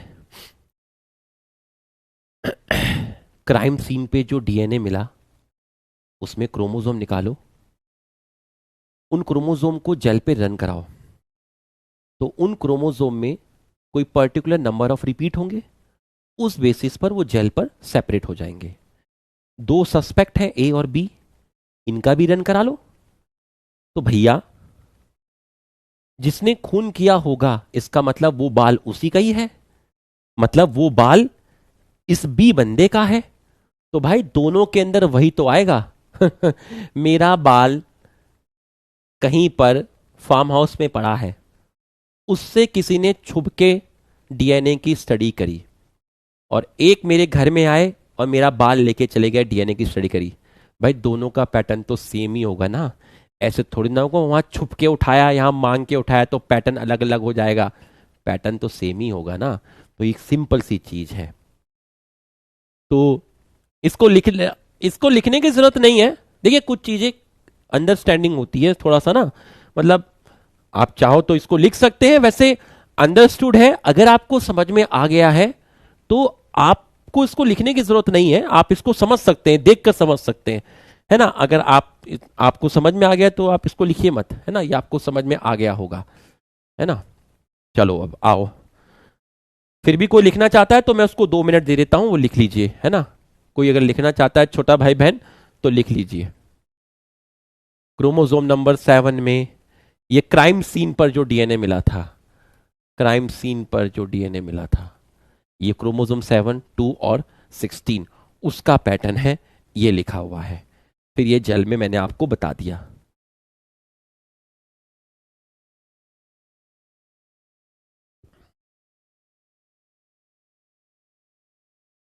डन। हटो वहां से, हटो। स्पैमर, स्पैमर आए बेटा, स्पैमर का स्वागत किया जाए। स्पैमर के लिए हम क्या देंगे, स्पैमर के लिए दिल बनाया जाए, ये रहा दिल। हे स्पैमर, वेलकम टू हेल, ये आपके लिए मैं दिल बना रहा हूं, इन्हें लेके जाइएगा। चलो। आ जाओ।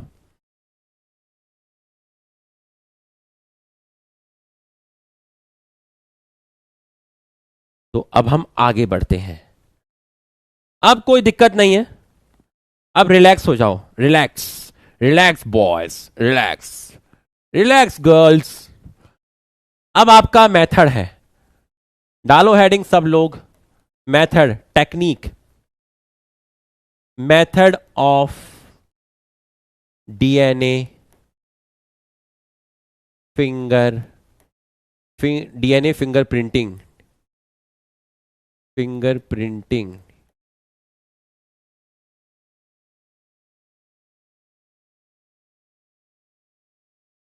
तो सब लोग हेडिंग डाल दीजिए, अब कोई आपको दिक्कत नहीं है, आ जाओ।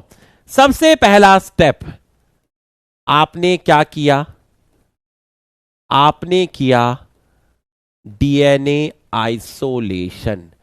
सबसे पहले आपको निकालना है डीएनए निकालना है, ठीक है।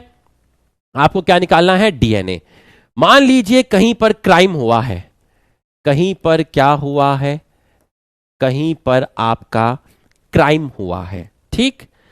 तो जहां आपका क्राइम हुआ है वहां पर आपको क्या मिला है? मान लीजिए जहां पर क्राइम हुआ है वहां पर आपका क्या मिला है? वहां आपका मिला है हेयर। तो वहां पर आपका मिला है हेयर। तो यहां हेयर क्या हो गया? हेयर हो गया सोर्स ऑफ डीएनए। इस हेयर से आपने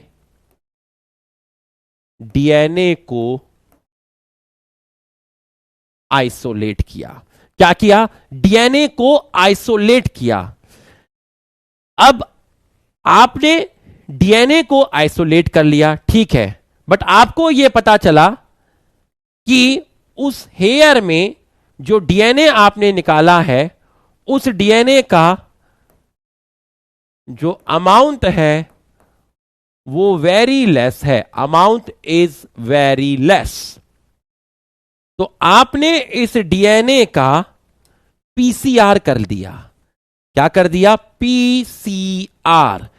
पीसीआर मतलब polymerase chain reaction. Polymerase chain reaction. यह तभी करना है जब डीएनए का अमाउंट बहुत कम है। पॉलीमरेज चेन रिएक्शन का मतलब क्या होता है? पॉलीमरेज चेन रिएक्शन का मतलब होता है आर्टिफिशियल सिंथेसिस ऑफ डीएनए। एक छोटी सी ट्यूब होती है जिसको एपेंड्रॉफ ट्यूब बोलते हैं, उसके अंदर न्यूक्लियोटाइड डाले जाते हैं और एक डीएनए पॉलीमरेज डाला जाता है जिसका नाम है टैक पॉलीमरेज, और प्राइमर डाले जाते हैं।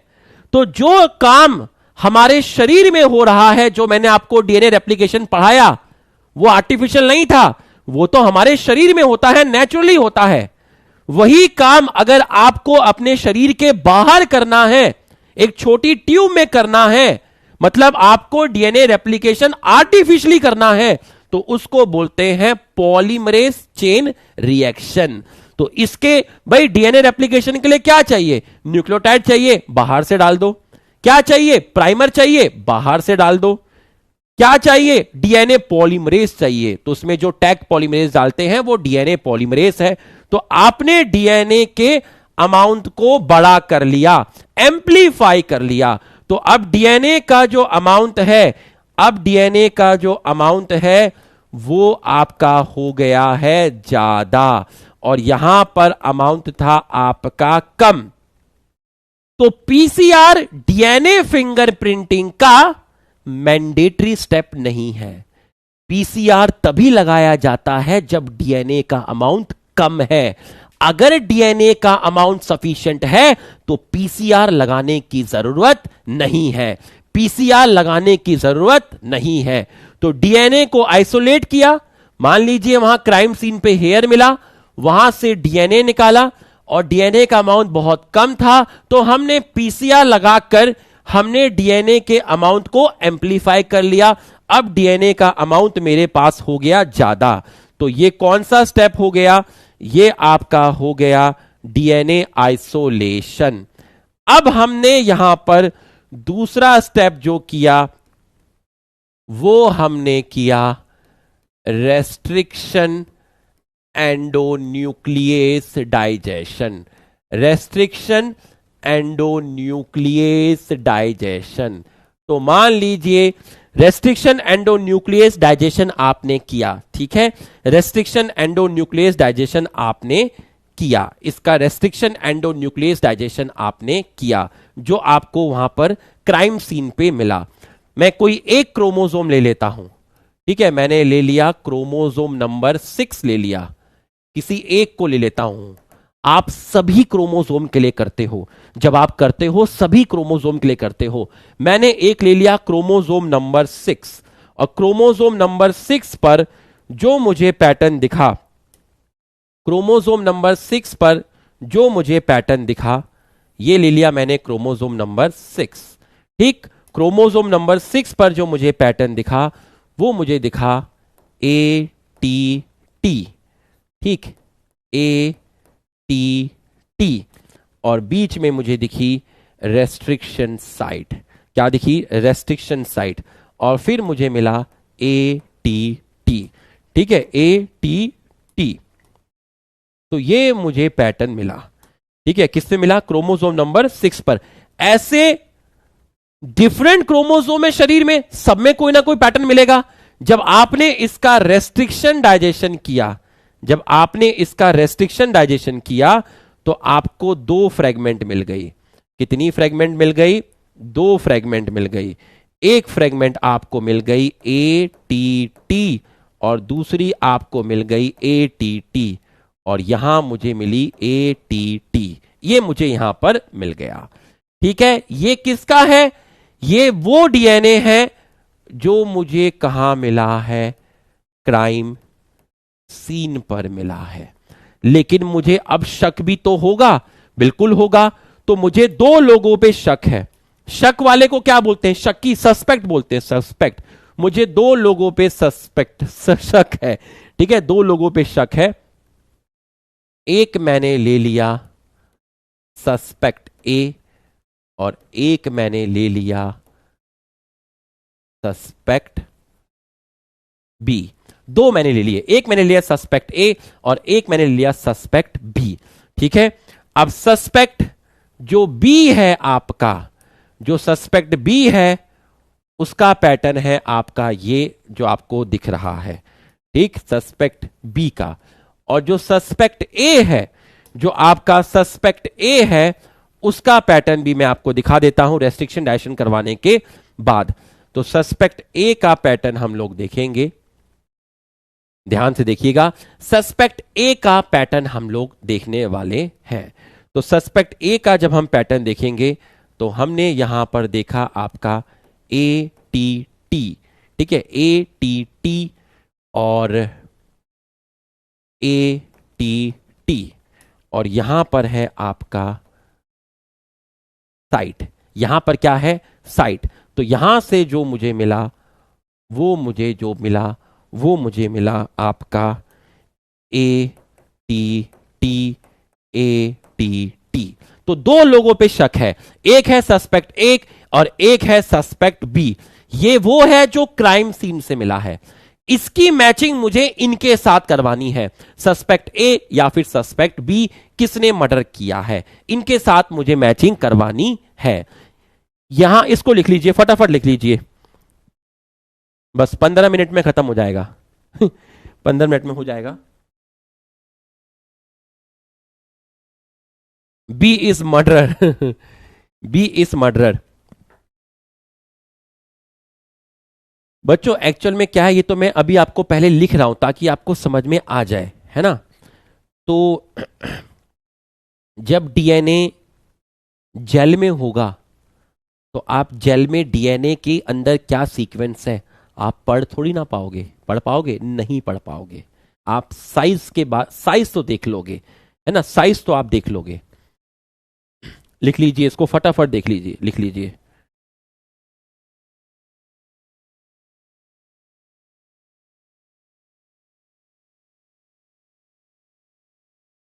जल्दी से लिख लीजिए, बस 15-20 मिनट का है ये।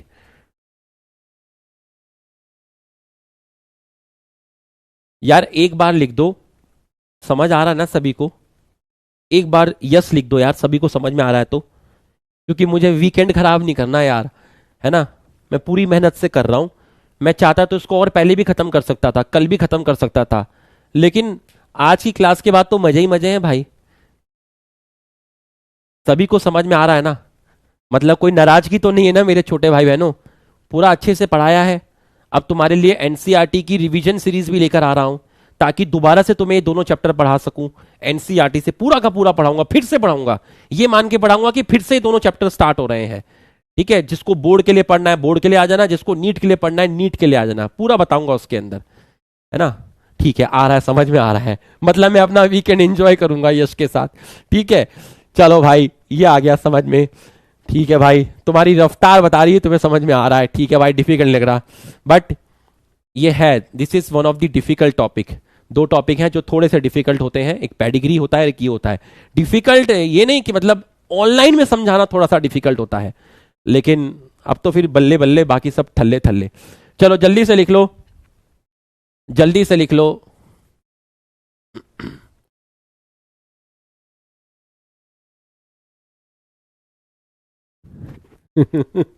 अब तो प्यार हो गया मुझे तुम लोगों से। अब तुम पुराने हो गए, मैं भी पुराना हो गया अब। सेक्सुअल रिप्रोडक्शन फ्लावरिंग प्लांट तक हम सब नए नए थे, जानते नहीं थे। अब हम पुराने हो गए। डन, ठीक है डन। तो ये आपने डन कर लिया, ठीक है, ये आपने डन कर लिया। मैंने डन करके इसको कर दिया कॉपी, डन करके मैंने इसको क्या कर दिया है, कॉपी कर दिया है। तो जब कॉपी हो गया है तो मैं ये मिटा देता हूं, ये मैंने मिटा दिया कॉपी करने के बाद, ये भी मैंने मिटा दिया, ठीक है, ये भी मैंने मिटा दिया। ठीक, और उसके बाद ये वाला जो था इसको मैं ले गया आपका थोड़ा सा साइड। आ जाओ बेटा, थोड़ा साइड में आ जाओ। ये मैं यहां से इसको थोड़ा सा साइड में ले गया, तो ये इस तरीके से ये हो गया है आपका थोड़ा सा साइड में। ठीक है, अब देखिएगा, जरा ध्यान से देखिएगा, इसको हटा देते हैं, इसको यहां से हटा देते हैं। तो अब देखिए, अब हमने क्या किया, अब हमने किया जेल इलेक्ट्रोफोरेसिस। तो बी के बाद आएगा आपका सी। तो अब हमने किया जेल इलेक्ट्रोफोरेसिस, हमने किया जेल इलेक्ट्रोफोरेसिस। तो जेल इलेक्ट्रोफोरेसिस के अंदर ये मैंने इस तरीके से आपका बनाया, ये ऐसे। ठीक, जेल इलेक्ट्रोफोरेसिस करेंगे हम, तो हमने ये यहां पर ऐसे लिखा, और ये हमने ऐसे किया, फिर हमने ये किया, और फिर हमने ये किया।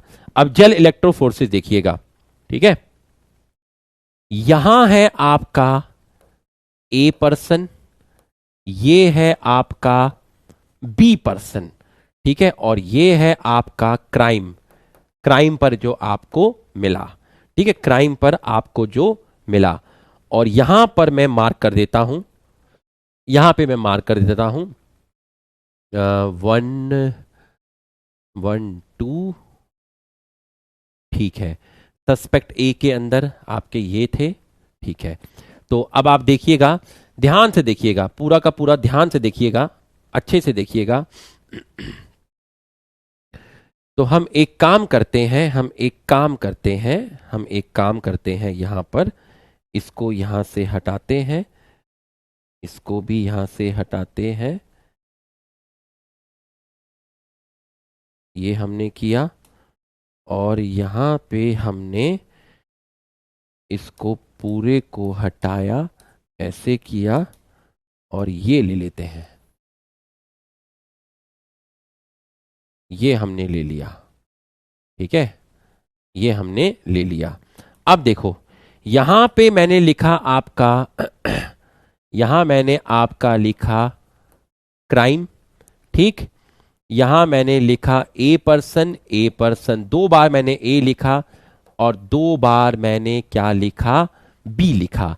दो बार मैंने आपका ए लिखा, और दो बार मैंने आपका बी लिखा, ठीक है। तो अब आप ध्यान से देखिएगा, ध्यान से देखिएगा, दो बार मैंने क्या लिखा है, ए लिखा है, ठीक, और मैं इसको यहां पर ऐसे कर देता हूं, ये ऐसे कर दिया मैंने,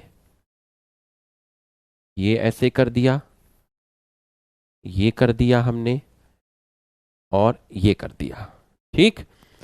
और यहां मैंने लिख दिया आपका नंबर ऑफ रिपीट, क्या लिख दिया, नंबर ऑफ रिपीट।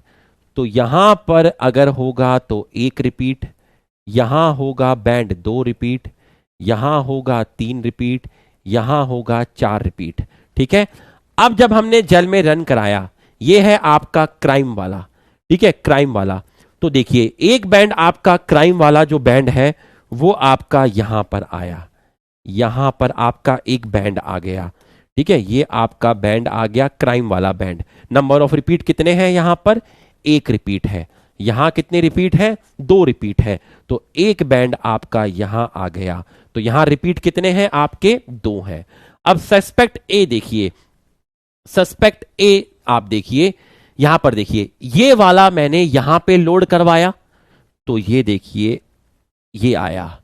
ये वाला मैंने यहां पे लोड कराया तो ये आया। ये दोनों के दोनों कितना रिपीट है? एक। कितना रिपीट है? एक। तो ये दोनों सेम पोजीशन पर आए। अब जरा इसको देखिए, ये वाला देखिए, बी के लिए देखिए, तो बी के लिए देखिए ये रहा आपका, ये मैंने यहां पर ये वाला यहां पे लोड किया और ये वाला, इसमें कितने रिपीट है? वन रिपीट है। इसमें कितने रिपीट है? टू रिपीट है। तो ये वाला मेरा आया यहां पर। तो अब आप देख लीजिए, ध्यान से देख लीजिए, क्राइम वाले का ये वाला बैंड, ठीक, क्राइम वाले का ये वाला बैंड और बी वाले का ये वाला बैंड सेम पोजीशन पे है। क्राइम वाले का ये वाला बैंड और बी वाले का ये वाला बैंड सेम पोजीशन पर है। तो यहां से बैंड देखकर हमें यह पता चल रहा है कि जो क्राइम पैटर्न है, क्राइम पैटर्न, जो क्राइम है उसका जो पैटर्न है किसका? डीएनए का, वो शो सिमिलरिटी विथ बी। किसके साथ सिमिलरिटी शो कर रहा है? बी के साथ कर रहा है। किसके साथ कर रहा है? बी के साथ कर रहा है। देखिए देखिए, ये क्राइम वाले का था आपका, एक रिपीट है तो एक रिपीट के सामने ये वाला बैंड आ गया। दो रिपीट है तो दो रिपीट के सामने ये वाला बैंड आ गया। ये मैंने अलग अलग वेल में डाले, एक मैंने यहां डाला, एक मैंने यहां पे डाला। कितना रिपीट है? एक यहां आया। कितना रिपीट है? एक यहां आया, सेम पोजीशन में आया। इनको भी मैंने अलग अलग वेल में डाला, एक यहां डाला, एक यहां डाला। कितने रिपीट है? एक। ये देखिए एक इसके सामने आया। कितने रिपीट है? दो इसके सामने आया। तो आप देखिए बी वाले का जो पैटर्न है वो सस्पेक्ट के साथ सिमिलरिटी शो करता है। और ये डीएनए कैसे है? सर ये डीएनए डबल स्टैंडर्ड है। डीएनए कैसे हैं? डबल स्टैंडर्ड है। डीएनए कैसे हैं? डबल स्टैंडर्ड है। डीएनए कैसे हैं? डबल स्टैंडर्ड है। डीएनए कैसे हैं? डबल स्टैंडर्ड है। यहां तक आपको समझ में आ गया? जल्दी से लिख लीजिए, बस यही आपको लिखना है। ये आपने पहले लिखा था, जल्दी से आप इसको लिख लीजिए, फटाफट इसको लिख लीजिए, जल्दी से आप इसको लिख लीजिए। नहीं, मैंने ऐसे रन कराया, मैंने ऐसे रन कराया है ना, मैंने ऐसे रन कराया है, ऐसे रन करवाया, ऊपर की तरफ रन करवाया है। अच्छा अच्छा अच्छा अच्छा, ओके ओके ओके, हाँ एनोड, एनोड जो आएगा वो नीचे की तरफ आएगा। ठीक है ठीक है ठीक है ठीक है, तुम्हारी बात सही है। देखिए एनोड जो आएगा वो नीचे की तरफ आएगा, मतलब ये ऐसे रन किए हैं, ऐसे रन किए हैं, ठीक है, क्योंकि जिसका सबसे साइज छोटा होगा वो सबसे आगे रन करेगा। बिल्कुल सही है, बिल्कुल सही है। एनोड नीचे की तरफ आएगा, एनोड जो है वो नीचे की तरफ आएगा, बिल्कुल सही है। एनोड ये ऊपर से आए हैं, ऊपर से आए हैं, ठीक है, कोई दिक्कत नहीं है, ऊपर से आए हैं। जल्दी से लिख लीजिए, जल्दी से लिख लीजिए, ऐसे आए हैं ये, ऐसे बेटा।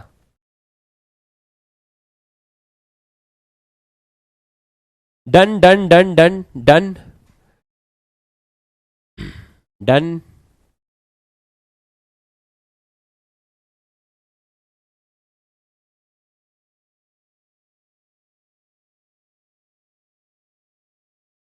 Done done done done.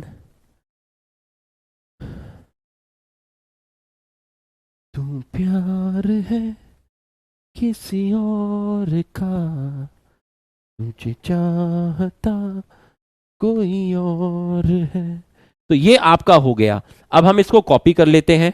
ये हमने इसको कॉपी कर लिया, और जब हम इसको कॉपी करेंगे तो हम इसको मिटा देंगे। ये हमने इसको मिटा दिया। तो हमने पढ़ा जल इलेक्ट्रोफोरेसिस तक हमने पढ़ा। जेल इलेक्ट्रोफोरेसिस के बाद आप देखिए क्या करेंगे। जेल इलेक्ट्रोफोरेसिस के बाद आपका जो डीएनए था वो कैसा था, आपका डबल स्टैंडर्ड था। तो डीएनए आपका कैसा है, डीएनए आपका डबल स्टैंडर्ड है। तो अब आप क्या करेंगे, इस डीएनए को सिंगल स्ट्रैंड कर देंगे। तो अब आप क्या करेंगे, सी के बाद है आपका डी, ये कोई स्टेप नहीं है, ये मैं ऐसे लिख रहा हूं। आपका जो डबल स्टैंडर्ड डीएनए है उसको कन्वर्ट कर दिया किसमें, सिंगल स्टैंडर्ड डीएनए में। तो यहां तक आपका डबल स्टैंडर्ड डीएनए था। अब आपका जो डीएनए है वो कैसा हो जाएगा, वो आपका हो जाएगा सिंगल स्टैंडर्ड।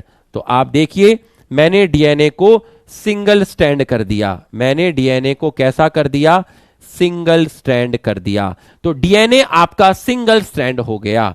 और उसके बाद है आपका ई, ई में है आपका, ई है आपका सडन ब्लॉटिंग।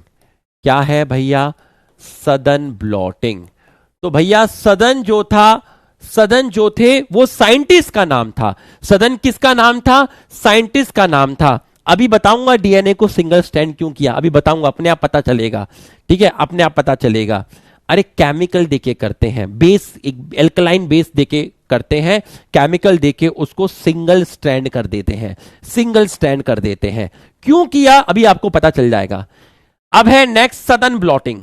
सडन ब्लॉटिंग में क्या करेंगे, सडन ब्लॉटिंग में क्या करेंगे, मान लीजिए मेरे पास, मान लीजिए मेरे पास क्या है, मान लीजिए मेरे पास है आपका, मान लीजिए ये है मेरे पास जेल, क्या है, जेल। जेल में क्या है, डीएनए के बैंड है, डीएनए है। तो मैंने इसके ऊपर एक पतला सा, मैंने इसके ऊपर एक पतला सा नायलॉन मेम्ब्रेन रखा, या तो नाइट्रोसेलुलोज बोलो या बोलोगे नायलॉन मेम्ब्रेन, ठीक है। ये है जेल। जेल में क्या है, जेल में क्या है, जेल में डीएनए है। मैंने इसके ऊपर नायलॉन मेम्ब्रेन रख दी, पतली सी नायलॉन मेम्ब्रेन रख दी, ठीक है। और जब मैंने नायलॉन मेम्ब्रेन रख दी तो जो डीएनए जेल में था वो निकलकर आ गया नायलॉन मेम्ब्रेन पर। इसको बोलते हैं सडन ब्लॉटिंग, इसको बोलते हैं सडन ब्लॉटिंग। ये है जेल, जेल में क्या है, डीएनए। मैंने इसके ऊपर रख दी नायलॉन मेम्ब्रेन और उसके बाद जेल में से डीएनए निकलकर किस पर आ जाएगा, नायलॉन मेम्ब्रेन पर आ जाएगा। इसको बोलते हैं सडन ब्लॉटिंग। तो सडन ब्लॉटिंग क्या हुआ, सडन ब्लॉटिंग हुआ transfer of DNA, transfer of DNA from gel to nylon और नाइट्रोसेलुलोज मेम्ब्रेन। ये चीज सडन साइंटिस्ट ने बताई थी, तो इनको बोलते हैं सडन ब्लॉटिंग। क्या बोलते हैं, सडन ब्लॉटिंग। तो ये सडन ब्लॉटिंग हो गया। तो अब आपका जो बैंड है, अब आपका जो बैंड है वो कहां पर आ चुका है, वो नायलॉन मेम्ब्रेन पर आ चुका है। ये है आपकी नायलॉन मेम्ब्रेन, ये है आपकी क्या, नायलॉन मेम्ब्रेन, ये है नायलॉन मेम्ब्रेन। अब आपका जो डीएनए था जो सिंगल स्टैंडर्ड है वो कहां आ गया है, वो आपका नायलॉन मेम्ब्रेन पर आ गया है। कहां आ गया है, वो आ गया, वो आ गया, कहां आ गया, नायलॉन मेम्ब्रेन पर आ गया है। ये है नायलॉन मेम्ब्रेन। तो जेल से डीएनए को नायलॉन मेम्ब्रेन पे डालना, इसको बोलते हैं सडन ब्लॉटिंग। क्या बोलते हैं, सडन ब्लॉटिंग। अब ध्यान से समझना, पूरा का पूरा ध्यान से समझना। ई के बाद है एफ, इसको बोलते हैं प्रोब हाइब्रिडाइजेशन। क्या बोलते हैं, प्रोब हाइब्रिडाइजेशन, ठीक है। क्या बोलते हैं, प्रोब हाइब्रिडाइजेशन। ध्यान से सुनना, पूरा का पूरा ध्यान से समझना, ठीक है। सर आपकी कितनी सैलरी है, अरे आ जाओ, प्यार मिलता है बस, आ जाओ भाई, आ जाओ, फटाफट आ जाओ, आ जाओ आ जाओ भाई, कितनी भी सैलरी हो कोई फर्क नहीं पड़ता, ठीक है। अपना जो रिटायरमेंट होगा वो पीडब्ल्यू से ही होगा, अपन पीडब्ल्यू में ही रहेंगे जिंदगी भर, ठीक है। आ जाओ, तो बस बहुत है इतना, है ना, आओ। तो रिकॉर्ड कर लेना जो बोला बेटा, है ना। तो अगर मैं आपको बोला,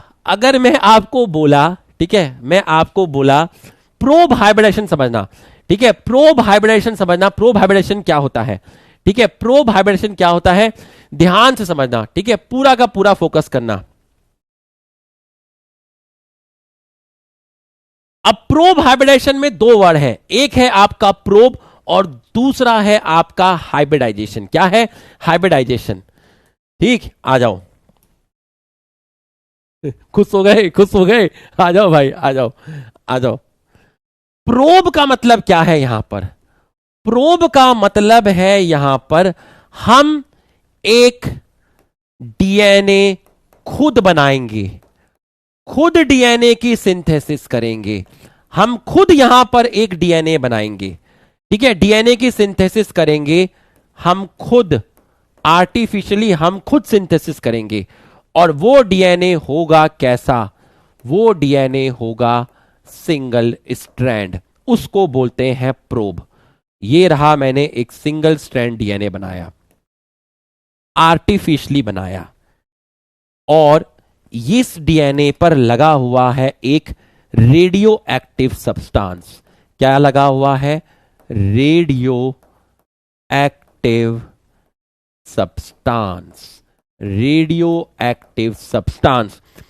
प्रोब डीएनए फिंगरप्रिंटिंग में डीएनए का टुकड़ा है, प्रोब आरएनए का टुकड़ा भी हो सकता है, प्रोब आरएनए का टुकड़ा भी हो सकता है, बट डीएनए फिंगरप्रिंटिंग में जो प्रोब हम यूज करते हैं वो डीएनए का टुकड़ा यूज करते हैं, आरएनए का टुकड़ा यूज नहीं करते। तो पहली चीज, प्रोब डीएनए फिंगरप्रिंटिंग में एक ऐसा डीएनए है जो आपने खुद सिंथेसिस किया, जो सिंगल स्टैंडर्ड है, और उस पे लगा हुआ है आपका रेडियो एक्टिव सब्सटेंस। इसका मतलब जो प्रोब होती है, प्रोब कैसी होती है?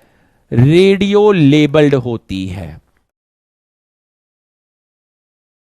अब मजे की बात सुनो, मजे की बात सुनो। सर, प्रोब में जो डीएनए आपने बनाया, ये जो आर्टिफिशियली डीएनए आपने बनाया, ये किसके डीएनए को देखकर बनाया? जो क्राइम, दो बार बोलूंगा, क्राइम सीन पर, बहुत बढ़िया, बहुत बढ़िया, ये जिसने भी लिखा, राघव ने लिखा, कॉम्प्लीमेंट्री टू क्राइम डीएनए। अरे दीवाने, अरे राघव, क्या बात लिखी रे, क्या बात लिखी। ठीक है, ये जो प्रोब बनाया गया है, ये जो डीएनए बनाया गया है, ये किसको देख के बनाया गया है? किसको देखकर ये बनाया गया है? ये जो प्रोब बनाया गया है, तो मान लीजिए आपके कि क्राइम सीन पर आपको जो डीएनए मिला, मान लीजिए क्राइम सीन पे आपको डीएनए मिला, उसमें मान लीजिए आपका था, मान लीजिए क्राइम सीन पे आपको डीएनए मिला, उस पे था ATGTA। तो आप जो प्रोब बनाओगे वो इसके कॉम्प्लीमेंट्री बनाओगे। जैसे ये T हो गया, ये A हो गया, C हो गया, ये A हो गया, ये T हो गया। तो क्राइम स्पॉट, तो भैया क्राइम स्पॉट पर जो डीएनए मिला, उस डीएनए में जो बेसिस थे, उसके कॉम्प्लीमेंट्री आपको डीएनए की सिंथेसिस करनी है। मतलब आपको आर्टिफिशियल डीएनए बनाना है, तो क्राइम सीन में जो डीएनए के सीक्वेंस है वो ATGTA थे। तो अब आप एक ऐसा डीएनए बनाओ आर्टिफिशियली जिसमें पहले T आता हो, फिर A आता हो, फिर C आता हो, फिर A आता हो, फिर T आता हो। तो प्रोब क्राइम सीन पर जो डीएनए मिला, उसके कॉम्प्लीमेंट्री सीक्वेंस पर डीएनए की जो सिंथेसिस की जाती है, उसको प्रोब बोलते हैं। प्रोब डीएनए का सिंगल स्ट्रैंड है। प्रोब क्या है? प्रोब आपने डीएनए की आर्टिफिशियल सिंथेसिस की, तो प्रोब सिंगल स्टैंडर्ड डीएनए है जो रेडियो लेबल्ड है, जिसपे रेडियो एक्टिव सब्सटेंस लगा हुआ है, और ये आपने खुद बनाया, और इसमें वो सीक्वेंस आपने रखे जो सीक्वेंस क्राइम सीन में थे उसके अपोजिट, जो क्राइम सीन में थे उसके अपोजिट सीक्वेंस आपने इसके अंदर रखे। इसके अंदर रखे। अगर क्राइम सीन में डीएनए में आपका ATGTA है, मुझे किसी ने बताया सर क्राइम हुआ है, हां सर वहां जो डीएनए मिला है उसके अंदर सीक्वेंस है ATGTA, ठीक है। मैंने उसको बोला ए राहुल इधर आ, हाँ चल जल्दी से एक आर्टिफिशियल डीएनए बना, जल्दी से बना। हाँ सर कौन कौन से न्यूक्लियोटाइड डालूं? एक काम कर, पहला न्यूक्लियोटाइड डाल ले T, दूसरा डाल ले A, तीसरा डाल दे C, चौथा डाल दे A, फिर डाल दे T। इनको जोड़ के डीएनए का टुकड़ा बना दे जल्दी से। लो सर मैंने डीएनए का टुकड़ा बना दिया। तूने बनाया ना? हाँ। जो सीक्वेंस मैंने बोले थे वही रखे ना? हाँ। सिंगल स्टैंडर्ड है ना? हाँ। इसके यहां पे रेडियो लेवल सब्सटेंस भी लगा दिया। इसको बोलते हैं प्रोब। यहां तक समझ में आया तो यस लिखिए, यहां तक समझ में आया तो यस लिखिए, यहां तक समझ में आया तो यस लिखिए, यहां तक समझ में आया तो यस लिखिए, यहां तक समझ में आया तो यस लिखिए,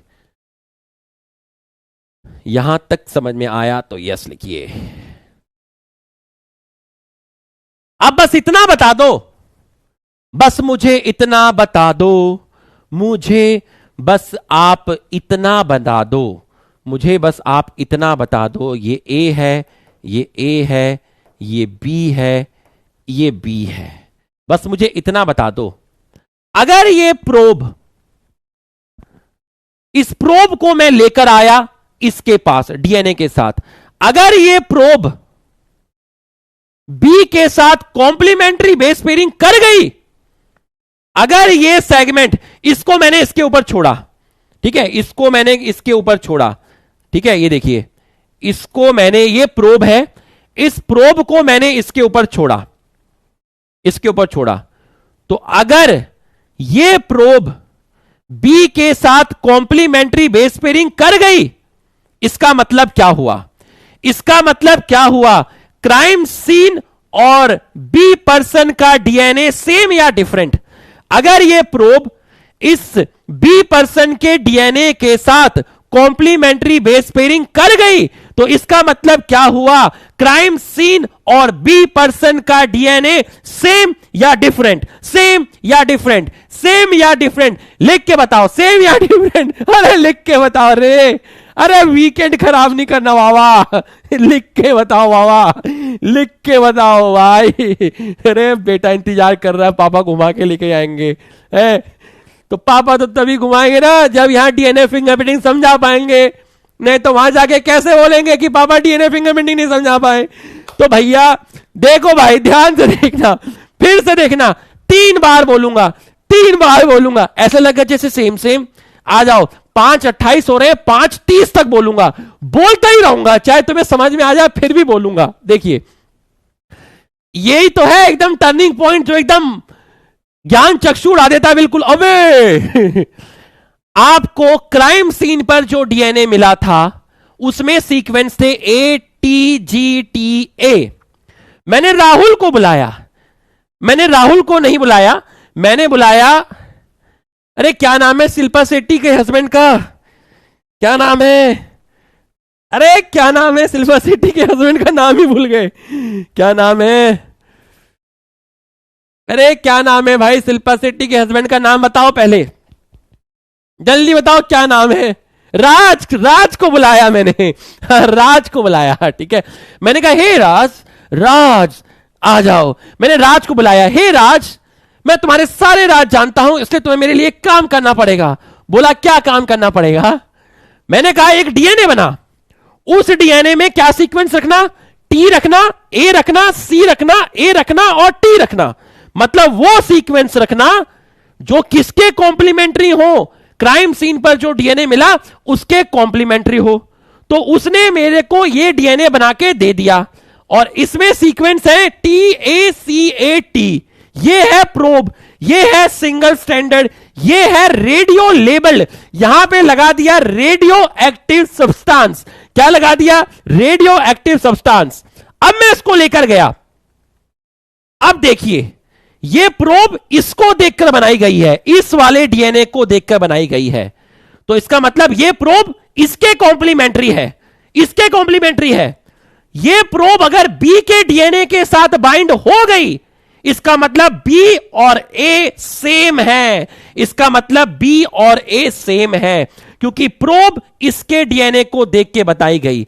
प्रोब जो है, जो क्राइम सीन पर जो डीएनए मिला उसके कॉम्प्लीमेंट्री बनाई गई। तो अगर ये प्रोब बी के साथ कॉम्प्लीमेंट्री बेस पेयरिंग कर गई, ऐसा तभी हो सकता है जब बी वाला और क्राइम सीन वाला डीएनए सेम हो। जब बी वाला और क्राइम सीन वाला डीएनए सेम हो, इसका मतलब अगर ये इसके साथ बाइंड कर गया, ये देखिए बी के साथ बाइंड कर गया, बी के साथ आपका क्या कर गया, बाइंड कर गया, इसको बोलते हैं प्रोब हाइब्रिडाइजेशन। क्या बोलते हैं? Probe hybridisation.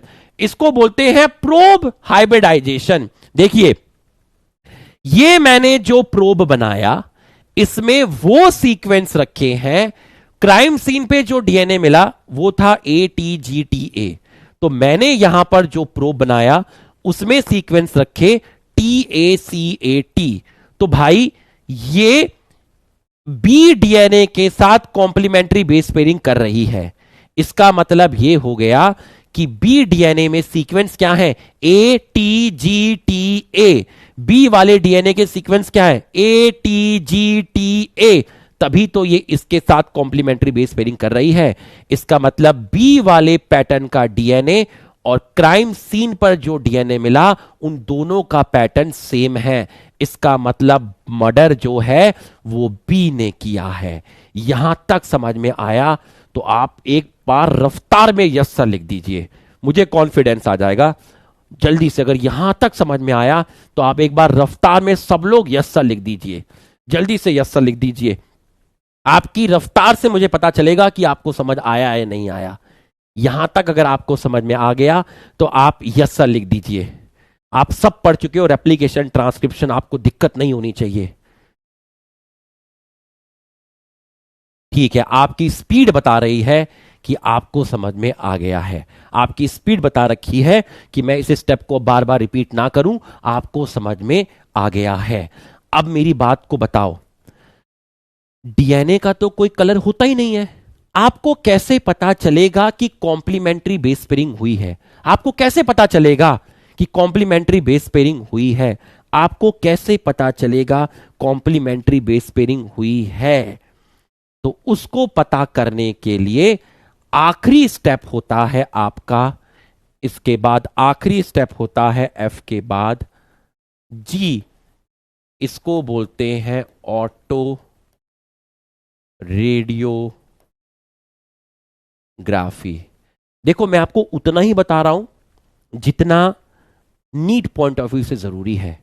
बहुत आसान भाषा में मैं आपको कॉन्सेप्ट समझा रहा हूं, नहीं तो इस पे पूरा लेक्चर लिया जा सकता है। Southern blotting, northern blotting, western blotting, auto radiography, silver halide, दुनिया भर का। लेकिन अपने को नहीं पढ़ना है, अपने को चीजों को सिंप्लीफाई करके पढ़ना है। बात समझ में आया? हाँ, इथिडियम ब्रोमाइड, इथिडियम ब्रोमाइड यहां नहीं, इथिडियम ब्रोमाइड वहां थी, कहां पर? जेल इलेक्ट्रोफोरेसिस में थी। ठीक है, कहां पर थी? जेल इलेक्ट्रोफोरेसिस में थी। ठीक है, वहां तक थी इथिडियम ब्रोमाइड, पिंक कलर और वो सब इंटरक्लेटिंग एजेंट। यहां नहीं, यहां पर समझना जरा, यहां पे समझना। तुम्हारी कॉम्प्लीमेंट्री बेस पेयरिंग हुई ये कैसे पता चलेगा? ऑटो रेडियोग्राफी में आप ऑटो रेडियोग्राफी में जो डीएनए है, DNA of suspect, DNA of suspect A and suspect B, इस डीएनए को एक्सपोज कराते हो किस पर? एक्सरे पर। इसको बोलते हैं ऑटो रेडियोग्राफी। तो जब आप ए और बी पर एक्सरे डालोगे तो अगर वहां पर कॉम्प्लीमेंट्री बेस पेयरिंग हुई होगी तो उस पर एक रेडियो लेबल्ड सब्सटेंस भी लगा होगा, रेडियो एक्टिव सब्सटेंस लगा होगा। और एक्सरे की प्रॉपर्टी होती है, जब एक्सरे बी वाले के डीएनए पे गिरेगी तो radio label substance fluorescent show करेगा, चमकेगा। लेकिन जब एक्सरे ए पर गिरेगी तो कुछ भी नहीं चमकेगा। क्यों नहीं चमकेगा? क्योंकि ए पर प्रोब ही बाइंड नहीं हुई, और ए पर प्रोब बाइंड नहीं हुई मतलब ए पर रेडियो लेबल सब्सटेंस नहीं है। प्रोब वहीं बाइंड होगी जहां कॉम्प्लीमेंट्री बेस पेयरिंग होगी। अगर बी पर प्रोब बाइंड है तो आप उस पर एक्सरे डालिए, तो रेडियो लेबल सब्सटेंस की प्रॉपर्टी होती है जब एक्सरे गिरेगी तो वो चमकेगा, फ्लोरोसेंट शो होगा। तो फ्लोरोसेंट शो होने से पता चलेगा कि यहां पर प्रोब है, मतलब यहां पर कॉम्प्लीमेंट्री बेस पेयरिंग हुई है। ए पर कुछ भी नहीं चमकेगा, ए पर कुछ भी नहीं चमकेगा, ए पर कुछ भी नहीं चमका, इसका मतलब प्रोब ए के साथ बाइंड नहीं हुई, वहां पर रेडियो लेबल सब्सटेंस नहीं है। फिर से आना, आपने इस पर एक्सरे डाली, तो जब आप एक्सरे डालोगे, जब आप एक्सरे डालोगे और वहां से एक्सरे फिल्म जनरेट होगी, तो वहां पर यहां पर आपकी प्रोब बाइंड होते हुए दिखेगी, यहां प्रोब बाइंड होते हुए दिखेगी, यहां प्रोब बाइंड ही नहीं हुई। प्रोब गया तो रेडियो लेबल सब्सटेंस भी गया, प्रोब गया तो रेडियो लेबल सब्सटेंस भी गया। तो जब आपने यहां प्रोब अप्लाई की होगी तो वो प्रोब यहां जुड़ी नहीं, जब प्रोब ही नहीं जुड़ी तो यहां रेडियो लेबल सब्सटेंस ही नहीं है। तो यहां जब आप एक्सरे डालोगे तो यहां पर फ्लोरोसेंस नहीं होगा, यहां कुछ भी नहीं चमकेगा। लेकिन जब आप यहां एक्सरे डालोगे तो यहां फ्लोरोसेंस होगा। फ्लोरोसेंस तभी है जब रेडियो लेवल सब्सटेंस है, रेडियो लेवल सब्सटेंस तभी है जब वहां पर प्रोब है, प्रोब तभी है जब वहां कॉम्प्लीमेंट्री बेस पेयरिंग है, कॉम्प्लीमेंट्री बेस पेयरिंग तभी है जब वो खूनी है। समझ में आया तो यस लिख, समझ में आया तो यस लिख दे, समझ में आया तो यस लिख। इसको बोलते हैं auto radiography, auto radiography, auto radiography, auto radiography. DNA of suspect A and suspect B expose to X-rays, expose to X-rays. ये था, आपने इसके ऊपर डाली एक्सरे। तो एक्सरे की प्रॉपर्टी है, जैसे ही एक्सरे किसी रेडियो लेबल सब्सटेंस पे गिरती है तो वो फ्लोरोसेंट शो करता है, चमकेगा। लेकिन ए वाले के डीएनए पे जब एक्सरे डाली तो यहां कुछ नहीं चमका, क्योंकि यहां पे रेडियो लेबल सब्सटेंस ही नहीं है, और रेडियो लेबल सब्सटेंस तो प्रोब के साथ अटैच था, मतलब यहां प्रोब भी नहीं है। लेकिन यहां पर चमका क्योंकि यहां रेडियो लेबल सब्सटेंस है, रेडियो लेबल सब्सटेंस है मतलब यहां पे प्रोब है। प्रोब इसलिए है क्योंकि कॉम्प्लीमेंट्री बेस पेयरिंग हुई, कॉम्प्लीमेंट्री बेस पेयरिंग हुई मतलब बी ही खूनी है। भाई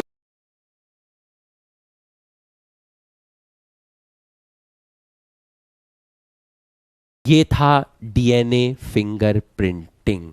अब मेरी बात समझना, ह्यूमन जीनोम प्रोजेक्ट 20 मिनट का है। कितने मिनट का है? 20 मिनट का है। तो मैं 20 मिनट का आपको कल एक रिकॉर्डेड लेक्चर दे दूंगा शाम के टाइम, 20 मिनट का एक रिकॉर्डेड लेक्चर दे दूंगा शाम के टाइम। बहुत आसान टॉपिक है human genome project, theoretical topic है, थियोरिटिकल टॉपिक है। एक दो चीजें हैं जो उसमें बतानी है, बहुत आसान है। अगर मैं 20 मिनट में तो मैं उसका रिकॉर्डेड लेक्चर दे रहा हूं, इसका मतलब टॉपिक में कुछ भी दम नहीं है। दम होता तो पहले ह्यूमन जीनोम प्रोजेक्ट पढ़ाता, डीएनए फिंगरप्रिंटिंग नहीं पढ़ाता। ठीक है, अच्छे दिन आ गए, डिफिकल्ट वाला चीज सब चला गया। अब जो सिलेबस बचा है बॉटनी का, उसको भी बहुत अच्छे से पढ़ेंगे, बट उनमें ज्यादा टाइम नहीं लगता। स्ट्रेटेजी 2 लेक्चर में खत्म होगा, माइक्रोब 2 लेक्चर में खत्म होगा, इकोसिस्टम 3 लेक्चर में खत्म होगा, बायोडाइवर्सिटी 2 लेक्चर में होगा। बात समझ लो, ये सब आसान है। पूरा का पूरा एक एक वर्ड कराऊंगा, एनसीईआरटी का सब कुछ कराऊंगा, कहीं पे कोई दिक्कत नहीं आएगी। ठीक है, और मंडे से रिवीजन सीरीज स्टार्ट कर रहे हैं, मॉलिक्यूलर बेसिस ऑफ इनहेरिटेंस का एनसीईआरटी, एक एक वर्ड पूरा का पूरा, और उसके साथ उस पैराग्राफ से नीट में लास्ट 10 ईयर में कितने क्वेश्चन आए हैं वो क्वेश्चन भी वहीं पे डिस्कस करूंगा। पूरा खतरनाक, मतलब तुम फैन हो जाओगे, वो सीरीज इतनी खतरनाक होगी। समझ में आया? अब मैं शुरू कर सकता हूं क्योंकि मैं मेंटली फ्री हो गया भाई, मैं मेंटली फ्री हो गया। ये चैप्टर अबाउट टू कंप्लीट। ठीक है, 20 मिनट्स का रिकॉर्डेड वीडियो है, आपको मैं कल प्रोवाइड कर दूंगा। तो बच्चों, अब मैं मेंटली फ्री हो गया हूं, अब हम इन चैप्टर्स को और स्ट्रॉन्ग बना सकते हैं, तो मैं अब आपको 15-15, 20-20 मिनट के मंडे, ट्यूसडे, वेडनेसडे में रिकॉर्डेड वीडियोस दिया करूंगा। पहले मॉलिक्यूलर बेसिस के दूंगा, फिर प्रिंसिपल ऑफ इनहेरिटेंस के दूंगा, ताकि जिसको कभी कोई डाउट रह गया होगा वो फिर से पढ़ लेगा, सब पूरा का पूरा अच्छे से हो जाएगा। तो तुम पढ़ाई करते रहना, मैं तुम्हारे साथ नीट तक जुड़ा हुआ हूं, सब कराऊंगा। ये 2 चैप्टर हो जाएंगे, उसके बाद 11th की भी वीडियो लाऊंगा, रिकॉर्डेड वीडियो, वो भी डाल दूंगा। और वो मैं अर्जुना यूट्यूब नीट का जो चैनल है वहां पे डाल रहा हूं, वन शॉट, आप वहां से भी कर सकते हैं। तो तुम्हारे साथ है नीट तक। ये मत सोचना मॉलिक्यूलर हो गया तो हो गया, नहीं, अभी तो और मजा आएगा, इसको दोबारा जब कराऊंगा एनसीईआरटी से तो और मजा आएगा। ठीक है भाई। अब एक लाइन है डीएनए फिंगरप्रिंटिंग की, जो बस एक लाइन है जो तुमको समझ में नहीं आएगी, 0.01%, वो मैं आपको बता दूंगा जब ह्यूमन जीनोम प्रोजेक्ट का 20 मिनट का रिकॉर्ड लेक्चर दूंगा। बाकी आप डीएनए फिंगरप्रिंटिंग पढ़ना, आपको कहीं पे दिक्कत नहीं आएगी। चलो भाई दिल बना दो, जल्दी से दिल बना दो, जल्दी से दिल बना दो